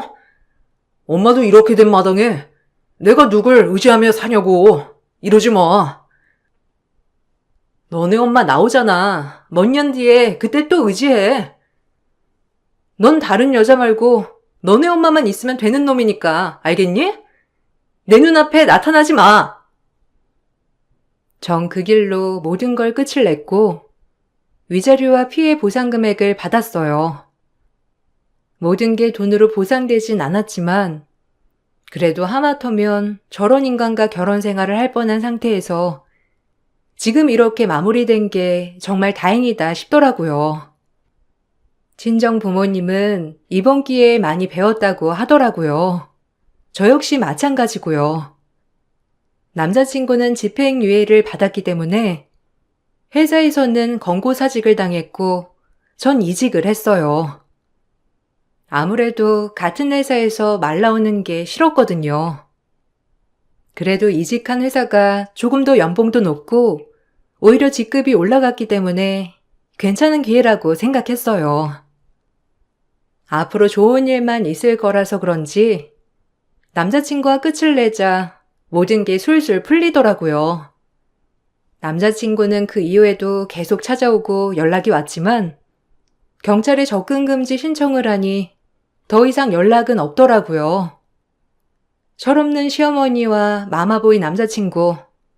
참 그리고 8년 전 범죄를 속이고 아무렇지 않게 살아가는 그 모습들이 떠오를 때면 소름이 끼쳐요.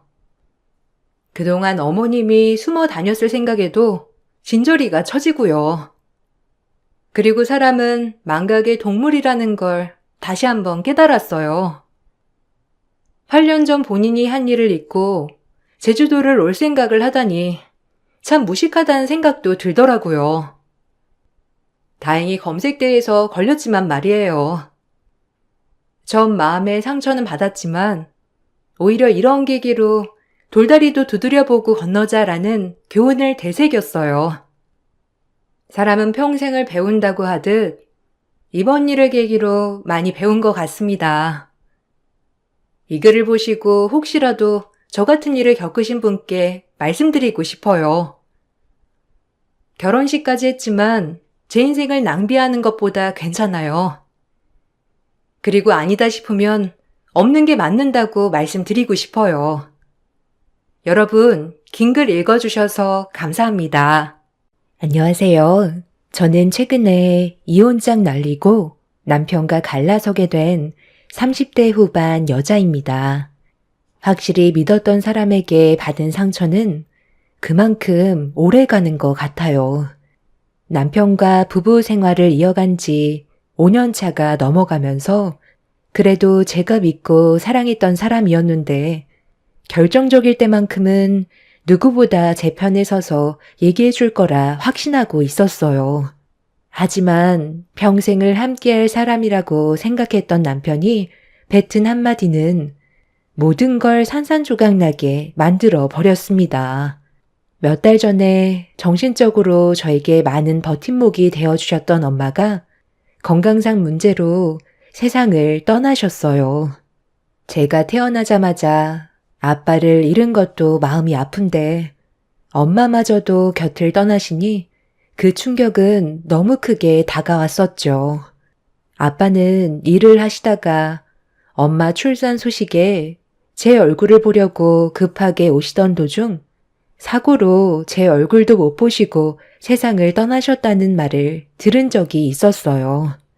엄마는 제 곁을 떠나지 않겠다고 항상 입이 닳도록 약속을 하셨는데 병이란 엄마의 의지로는 이겨낼 수 없다는 걸 두 눈으로 보게 되었고 저에게 하셨던 약속은 결국 지키지 못하셨습니다. 요즘 의료 기술이 많이 좋아졌다곤 하지만 암을 치료할 수 있는 기술은 아직까지 많이 부족하다는 걸 눈앞에서 전부 지켜보고 있었어요. 대장암 사기는 더 이상 손을 쓸 수 없는 단계였고 마음의 준비를 해야 될 것 같다는 절망적인 말을 들었을 때 저 또한 인생을 포기하고 싶었습니다. 결국 엄마는 저에게 미안하다는 한마디 하시곤 제 손을 놓으셨고 남은 인생을 엄마 없이 외롭게 살아가야만 했어요. 그런데 장례가 끝난 지 얼마 되지 않았는데 시모가 저를 위로해주고 싶다며 시댁 식구들을 데리고 집에 오셨는데 말로는 위로라고 하셨지만 시모는 다른 목적으로 오셨다는 걸 알 수가 있었어요. 엄마가 세상을 떠나신 뒤 남겨진 아파트를 정리해야 되는데 언제 또 알아보신 건지 저는 전혀 알지 못했던 부동산 시세에 대해 말씀하시면서 더 늦어지기 전에 처분하라고 계속 보채셨습니다. 괜찮냐는 한마디 하시고 본론으로 들어가신 시모의 눈빛은 욕심이 가득했어요. 사돈 사시던 집이 얼마 전까지만 해도 6억이었는데 지금 10억을 뛴 거 아니? 부동산 거래 보니까 몇 개 매물 나왔던 거 바로 팔렸더만. 어차피 그 집 처분할 건데 뜸들일 필요가 뭐가 있니? 부동산 시장이 다음날 어떻게 될지 모르는데 시세가 떨어지기 전에 처분해야지. 아파트도 연식이 있어서 시간이 지날수록 가격이 떨어지는 건 어쩔 수가 없는 거다. 임대 아파트도 아니고 메이커 아파트라서 거래율도 좋더구만. 내가 물어봤는데 10억이 최대 맥심일 것 같다고, 더 이상 오를 일은 없을 것 같다고 하더라. 지금이 최대치라고 말이 나왔는데 시간이 지나면 떨어지는 건 당연한 거잖아. 그러니까 서둘러 처분하는 게 어떻겠니? 저는 아직 어떻게 해야 될지 정리가 되지 않아서 좀 더 신중히 생각해 보려고요. 그래도 엄마가 남기고 떠나신 유산인데 바로 처분하는 건 좀 아닌 것 같아요. 내가 너한테 영양가 없는 말이나 들으려고 여기까지 달려온 줄 아니? 한두 푼도 아니고 4억이 공돈으로 생기는데 고민할 필요가 뭐가 있어? 그지?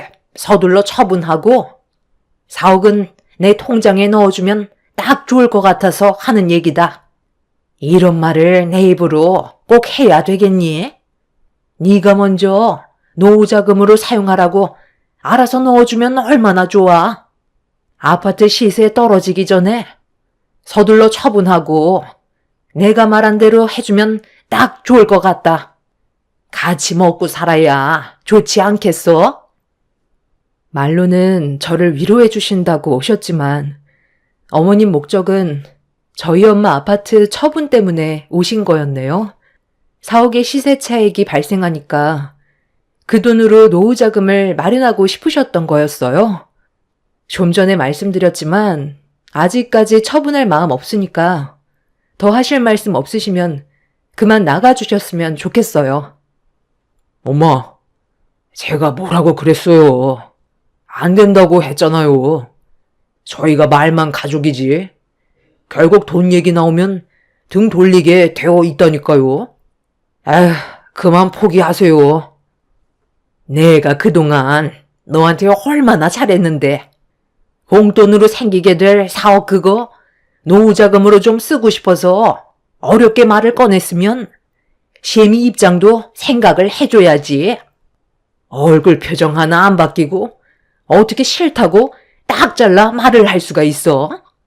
너는 사돈재산 그대로 가져가는데 우리도 옆에서 도움 좀 받고 싶어서 찾아왔으면 좋은 마음으로 4억 주겠다고 할 수 있잖아. 내가 이런 며느리를 지금까지 옆에 끼고 있었다는 게 너무 실망스럽다. 앞으로 시집살이가 두렵지 않나 봐. 당신답지 않게 갑자기 왜 그래? 우리 엄마가 많이 놀라셨잖아. 꼴랑 4억 때문에 가족들과 등 질 거야? 그동안 엄마가 당신을 얼마나 아꼈는지 몰라? 아주 잘 알지. 내가 왜 그걸 모르겠어. 일 시키기 전날에 항상 전화하셨잖아. 매번 명절 때마다 다음날 음식해야 되니까 쓸데없이 나가서 사고라도 나면 안 된다고 집 밖으로 아예 나가지도 못하게 하시잖아. 저번 명절 때 당신 생각 안 나? 잠깐 마트 가서 필요한 물건 샀다가 전화하셔서 어디냐고 하시길래 잠깐 동네 마트 왔다고 했다가 노발대발 하셔서 난리 났던 거 기억 안 나? 나를 아껴주시는 게 아니라 어머님은 나를 일 시키는데 차질이 생기면 안 되니까 집 밖으로 나가지 못하게 하신 거라고. 그런데 나를 아낀 거라고? 더 말하고 싶지 않으니까 그만 돌아가세요. 저희 엄마 세상 떠나신 지 얼마 되지도 않았어요. 오늘은 네가 너무 흥분한 것 같으니까 일단 돌아가도록 하마. 어차피 공돈인데 의미 있게 했으면 좋으니까 했던 말이다. 나중에 다시 얼굴 보고 얘기하자. 시모는 제 눈치를 보시면서 가족들을 데리고 돌아가셨지만 화가 가라앉지 않아 온몸이 떨리고 있었습니다. 남편은 제가 어떤 상태인지 뻔히 알면서 편을 들어주기보다 시모의 말을 거들었다는 거에 너무 실망을 했어요. 남편은 시댁 식구들을 배웅해 준 뒤 다시 돌아와서는 저를 보며 무섭게 화를 내기 시작했죠. 당신 우리 부모님을 대하는 태도가 그게 뭐야? 4억 그까짓 돈 얼마나 된다고 분위기를 이렇게 만들어야 되겠어? 오늘은 늦었으니까 내일 다시 가서 죄송하다고 말씀드리고 우리 엄마가 말씀하신 대로 장모님 집 처분하고 남은 차액 4억 노후자금으로 드리겠다고 말씀드려. 평생 얼굴 붉히면서 살 거야? 그 돈이 당신 집안 돈이야? 말하는 게 아주 당연하게 생각하는 것 같은데 다시 한번 말하지만 그거 우리 엄마 집이야. 그리고 나에게 남겨진 유산이라고. 그래서 지금 집안 분위기를 더 심각하게 만들겠다는 거야? 엄마가 저렇게까지 화내시는 것 보면 당신이 뭘 잘못했는지 몰라? 이번 기회에 우리 엄마한테 점수 따면 얼마나 좋아? 하루 이틀 얼굴 볼 사이도 아닌데 웬만하면 해달라는 대로 좀 해주고 좋은 관계 유지하면 좋잖아. 어려운 거 아닌데 쪼잔하게 자꾸 이럴래? 같이 살면서 항상 느끼고 있었던 건데 당신은 내 입장에서는 단 한 번도 편을 들어주지 않더라. 이번에도 다를 건 전혀 없었고 당신한테 정말 많은 실망을 했어. 우리 결혼 생활한 지 5년이고 우리 사이에서 태어난 지우는 이제 3살이야. 지금이 제일 중요한 시기라고 생각하는데 부부관계에 금이 가기 시작했고 당신이랑 한 공간에 있는 것 자체가 너무 불편해. 내가 지금까지 노력을 안 한 것도 아닌데 항상 돌아오는 건 이런 대우였어. 지금도 마찬가지야. 우리 엄마 유산인데 어머님이 본인 것 마냥 당연하게 달라고 하면 당신이 옆에서 차단을 해줘야 되는 게 맞는 거 아니야? 나에 대해서는 조금도 알아주려 하지 않는데 무슨 말이 더 필요하겠어? 더는 대화하고 싶지 않아. 한동안 우리 엄마가 사시던 집에 있을 테니까 우리 관계 진지하게 다시 생각해보자. 어차피 장모님 아파트 처분하면 당신한테 떨어지는 돈도 많은데 시세 차익으로 얻게 될 사업 그거 우리 부모님 노후 자금으로 좀 달라는 건데 그거 싫어서 우리 부부 관계에까지 문제가 생기게 만든 당신도 잘한 거 하나 없어. 그 돈 세상 떠날 때도 가지고 갈 거냐? 이렇게 각자 지낼 바엔 차라리 그냥 이혼하는 게 낫지. 남편은 조금의 망설임도 없이 저와 이혼하길 원하고 있었어요. 더는 대화 자체를 섞고 싶지 않아 제 딸을 데리고 엄마가 살고 계셨던 집으로 향했습니다. 남편은 저에 대한 분노를 쉬지 않고 문자를 보내면서 풀고 있었어요. 그동안 살면서 실망도 많이 했지만 그날 제가 겪었던 남편의 모습은 정과는 비교도 안 될 정도로 너무 큰 상처를 받게 되었습니다. 그렇게 엄마가 살고 계셨던 집에서 며칠간 머무르며 남편과의 관계를 진지하게 생각했어요. 제가 시모에게 4억을 준다 해서 대우가 달라질 것 같지는 않았습니다. 아마 아파트를 처분하면서 남은 돈을 시모는 더 얻어내기 위해 또 다른 방법을 동원할 테고 결국 또 다른 문제거리가 생기게 될 건 뻔했기 때문에 한 푼도 드리고 싶지 않았습니다. 제가 5년간 결혼 생활하면서 항상 느끼고 있었던 건 시모가 저를 진심으로 대해주지 않는다는 거였어요. 무언가 도움이 필요할 것 같을 때만 잘해주는 척 하시고 평소에는 제 얼굴만 보셔도 괄시하셨으면서 시모가 원하는 걸 얻으려 할 때만 저를 이용했던 모습을 지금까지 봐왔었기 때문에 어떠한 도움도 드리고 싶지 않았습니다. 그렇게 며칠간 엄마 집에서 생활을 하면서 조금의 연락도 없게 되자 남편과 시모는 아파트 시세가 떨어질까봐 불안했는지 이번에는 양손 가득 선물을 사가지고 집으로 찾아오셨어요. 내가 얼마 전에 너무 생각만 앞선 것 같아 미안한 마음도 있고 해서 얼굴 좀 보려고 다시 왔다. 사돈이 세상을 떠나서 요 근래 많이 힘들었을 텐데 이거 먹고 기운 좀 차려라. 장어즙인데 이게 기력 회복하는 데는 특효라더라. 유명한 곳에서 진하게 내린 거니까 한 포만 먹어도 몸이 달라지는 걸 느낄 수 있을 거다. 당신을 위해 나도 선물 하나 준비했어. 엄마가 주신 장어즙부터 일단 먹어봐. 그러고 나서 내가 가지고 온 선물 보여줄게. 기대해도 좋을 거야. 나 지금 먹고 싶은 생각 별로 없으니까 용건만 간단히 해줬으면 좋겠어.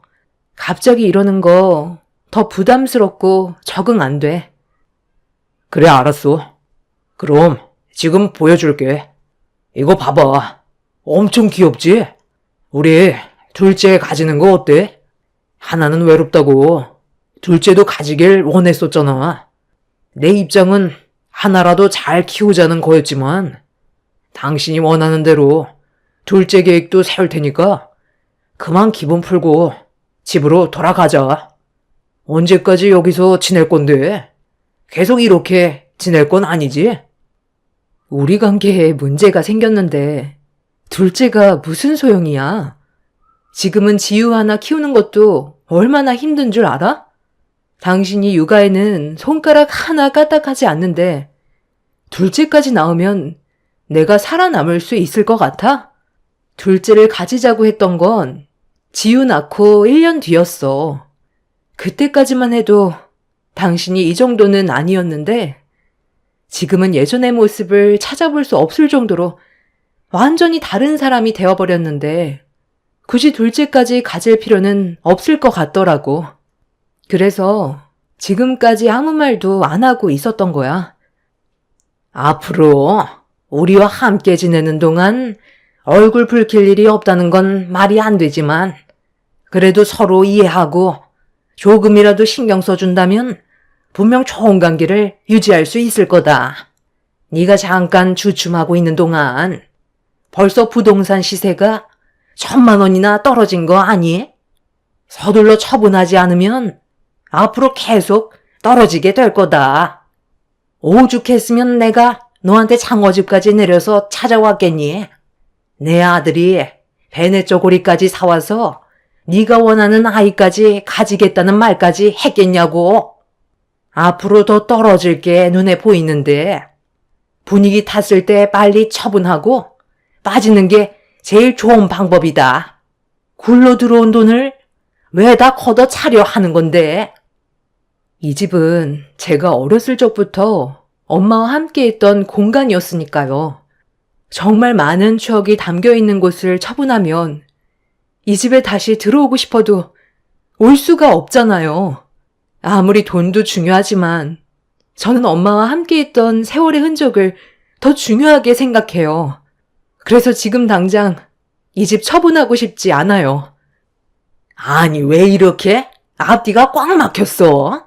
그 추억 때문에 당장 먹고 살 수 있는 돈을 날려먹겠다고? 너 정말 이기적이구나. 애도 생각해야지. 앞으로 애한테 들어가는 돈도 얼마나 많은데 추억 그거 하나 때문에 거저 들어온 돈을 걷어 차버리겠다는 거야? 안 되겠다. 정말 이러다가 시세 차이 걷지도 못하겠다. 이거 놓으세요. 지금 뭐 하는 거예요? 저는 싫다고 말씀드렸잖아요. 이 집이 어머님 것도 아닌데 왜 마음대로 하려는 건데요? 이거 놓으시라고요. 시모는 제 팔을 끌어당기면서 집 밖으로 끌고 나가려고 안간힘을 썼어요. 부동산 시세가 1,000만 원 떨어졌다고 당장 처분해야 된다면서 저를 끌고 부동산에 가려고 했죠. 제가 싫다고 발버둥을 치자 시모 혼자서는 역부족이라고 판단했는지 남편한테 도움을 요청했고 저는 남편에 의해 몸이 들려 버렸어요. 더는 참을 수가 없어 난리를 치면서 발로 남편의 얼굴을 내리쳤고 제 발 뒤꿈치에 얼굴을 맞게 된 남편은 바닥을 뒹굴면서 고통스러운지 비명을 질렀습니다. 제가 곧장 핸드폰을 들어 경찰에 신고를 하겠다고 하자 시모도 동네가 떠나갈 정도로 화를 내며 신고해보라고 제 머리채를 잡아 바닥으로 패대기를 쳤습니다. 그렇게 집안이 아수라장이 되자 주민분들이 신고를 했는지 경찰들이 왔고 그제서야 상황이 마무리가 될 수 있었어요. 시모는 끝까지 저에게 달려들면서 가만두지 않겠다며 분노를 가라앉히지 못했습니다. 제가 왜 이런 대우를 받아야 하는지 이해할 수 없어 그 자리에서 남편과 이혼을 하겠다며 확실하게 못을 박았어요. 남편은 제가 원하는 대로 되지 않을 거라면서 코를 부여잡고 집으로 돌아갔어요. 그날 또한 저에게 사과를 하려는 마음보단 아파트 시세가 조금 떨어졌다는 것 때문에 찾아오신 거였죠. 이미 너무 큰 실망과 상처를 받았던 저는 남편과의 이혼을 고민할 필요도 없었어요. 소송을 걸어서라도 이혼을 하기로 마음을 먹게 되었습니다.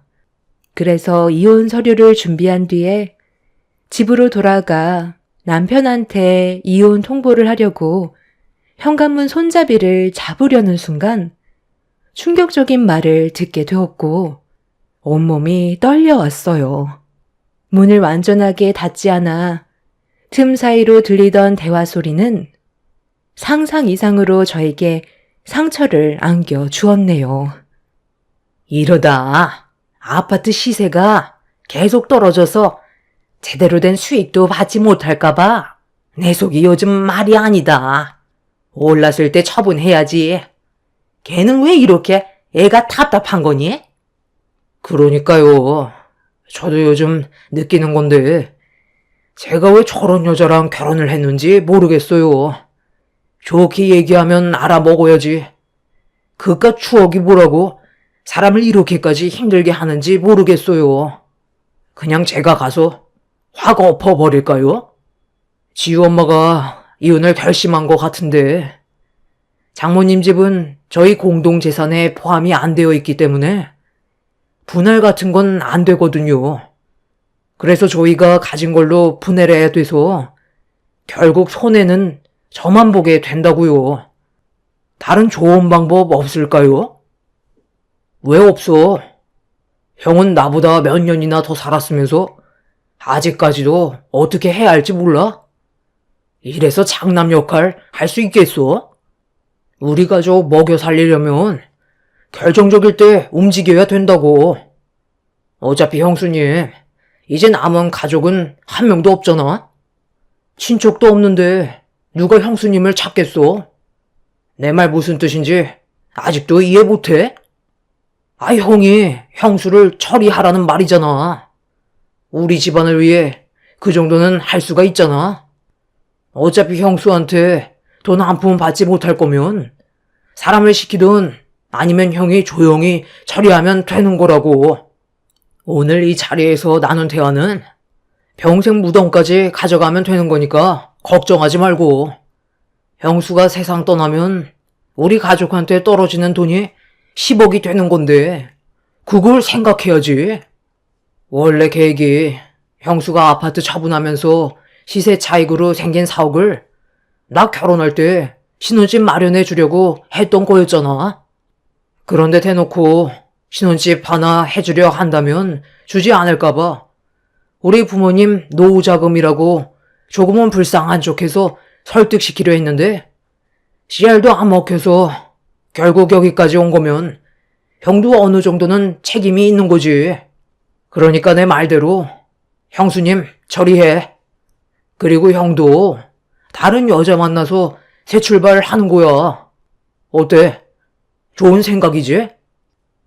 그럼 지우는 아직 3살밖에 안 됐는데 엄마 없이 세상을 살아가야 한다는 건데 그건 좀 너무한 거 아니야? 그래도 내 자식이잖아. 바로 결정은 못 내릴 것 같다. 아이요, 그렇게 마음이 물러 터져서 큰일을 할 수가 있겠어? 네가 장남이면 가족을 위해 희생을 할 줄도 알아야지. 걔야 내가 알아서 고아원에 보내도록 하마. 새 출발하는데 애가 걸림돌이 되어서야 되겠어? 요즘 누가 애 딸린 남자를 만나겠어? 눈 딱 감고 사고 한 번만 내도록 하자. 그럼 우리 가족 평생 행복하게 살아갈 수 있을 거다. 이대로 이혼하면 재산 분할하고 우리한테 위자료 청구하면 남는 게 뭐가 있겠어? 쟤는 혼자지만 우리는 딸린 입이 몇 개니? 너희 엄마 말이 맞다. 그렇게 하는 게 우리 가족을 살리는 길이야. 막내 아들 신혼집 하나 마련해주고 남은 돈으로 여유 있게 생활하면 얼마나 좋니? 돈 걱정 없이 편하게 여행 좀 다니면서 남은 인생 살아가고 싶구나. 우리 큰아들이 엄마 아빠 소원 들어줄 수 있을 거라 믿고 있으마. 인생은 한 번뿐이야. 알았어요. 제가 짊어질게요. 눈 딱 감고 사과 한번 내면 되는 거잖아요. 가족을 위해서 그거 하나 못하겠어요? 10억이 바로 앞에 있는데 한번 해보죠. 저희가 세운 계획이 순조롭게 되기 위해 짠 한번 할까요? 그동안 제대로 된 효도 한번 못해드렸는데 이번 기회에 확실하게 마무리 지어서 효도해 드릴게요. 뭐라고? 다시 한번 말해봐. 방금 뭘 어떻게 한다고? 교통사고로 나를 세상 떠나게 하고 우리 엄마가 남겨주신 유산을 너희들이 먹겠다는 거야? 어떻게 사람의 탈을 쓰고 그런 일을 저지를 생각을 다 하는 거지? 진짜 역겹다 못해 토할 것 같다. 당신은 나랑 함께한 5년의 세월은 아무것도 아니었던 거야? 그리고 우리 지우를 고아원에 보내겠다는데도 어떻게 아무렇지도 않게 수긍할 수가 있어? 내가 오늘 너희들의 대화를 듣지 못했다면 나는 아무것도 모른 채 세상을 떠날 뻔했었네. 가까이 오지 마. 지금 내 신변을 보호하기 위해 경찰에 신고했거든? 내 몸에 조금이라도 손대는 순간 가만두지 않을 거야. 가까이 오지 말라고 했잖아. 진짜 되는 거 하나 없네. 형, 어차피 이렇게 된 거 경찰들 오기 전에 빨리 처리하는 게 좋겠어. 아파트에서 떨어뜨려 버려. 그냥 단순 사고였다고 하면 되는 거잖아. 뭐? 지유를 안고 있는데 어떻게 그래? 당신이 그냥 우리 엄마한테 아파트 처분하고 4억 줬으면 이런 일도 안 생겼잖아. 좋게 해결하자고. 그러니까 내가 얘기했을 때 서둘러 처분했으면 얼마나 좋니? 쓸데없는 생각하지 말고 우리한테 4억 넘겨라. 그럼 모든 게 해결된다니까.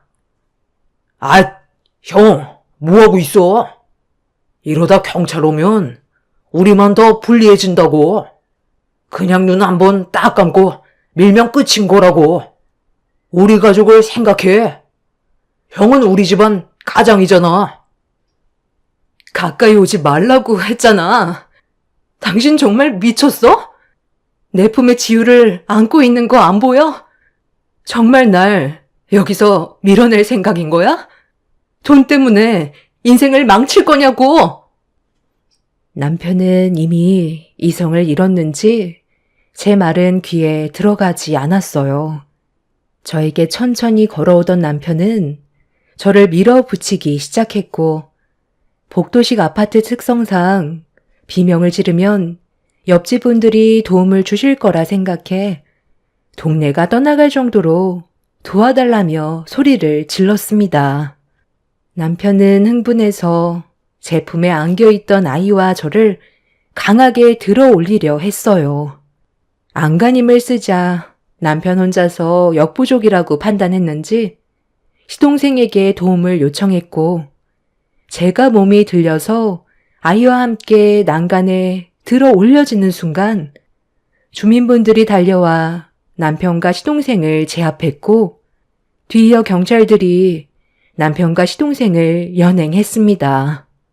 하마터면 저와 제 아이는 두 번 다시 세상의 빛을 볼 수 없게 될 뻔했었죠. 저는 다리에 힘이 풀려 정신이 나간 상태로 아이를 안고 있었는데, 아이와 제가 떨어지지 않으려 온 힘을 다 짜내서 그런지 힘이 하나도 남아있지가 않았어요. 힘겹게 고개를 들어 정신을 차리고 있는데 시모가 저를 노려보고 있었습니다. 저는 천천히 몸을 일으켜 거실에 있는 시모에게 걸어갔어요. 그리고 두 모자가 웃고 떠들며 먹던 술상을 엎어버린 뒤 효도는 법적 처벌을 받게 될 남편한테 받으라며 시모 얼굴에 이혼장을 사정없이 날렸습니다. 시모는 그 자리에 주저앉았고 저는 뒤돌아 연행이 되고 있는 남편과 시동생의 뺨에 손을 올려 붙였어요. 그리고 지금 현재 남편과 시동생을 상대로 법적 소송 중에 있습니다. 일단 징역을 살게 하고 싶긴 한데 제가 그 인간들이 나눈 대화 녹음과 저를 해하려 했다는 모든 상황이 전부 인정이 되었지만 직접적으로 어떠한 일이 벌어진 게 아니었기 때문에 징역에 대한 처벌은 이루어지기 힘들 것 같다는 말을 듣게 되었어요. 그래서 합의 보는 식으로 끝내는 게 제일 좋은 방법이라며 그 인간들에게 벌을 줄 수 없다는 말에 지금 상당히 큰 충격을 받은 상태입니다. 저와 아이가 떨어졌어야 처벌이 가능하면 그게 무슨 소용이 있겠어요. 요즘 제일 불안한 건 그 인간들이 저에 대한 분노로 또다시 해를 가할까봐 걱정에 잠도 안 오고 있습니다. 그래서 지금 살고 있는 집을 처분하고 다른 지역으로 이사를 갈까 생각 중입니다. 아이를 지키기 위해서라도 제가 내린 결정이 제일 현명한 방법 같아요. 돈 때문에 절대로 해선 안 될 짓을 저지르려 했던 그 인간들이 두 번 안 그럴 거란 보장은 없기 때문에 피하는 게 맞는 것 같다고 생각해요. 다시는 그 인간들 얼굴을 보고 싶지 않을 뿐입니다. 제 사연 들어주신 분들, 돈 때문에 집안이 무너지는 경우가 있으셨나요? 저도 이번이 처음 겪게 된 일이라 아직까지 충격에서 벗어나지 못하고 있는 중입니다. 하루빨리 모든 걸 털어버리고 새 삶을 살았으면 좋겠어요. 여러분들의 가정에는 돈 때문에 불화가 생기는 일은 없길 바랍니다. 감사합니다.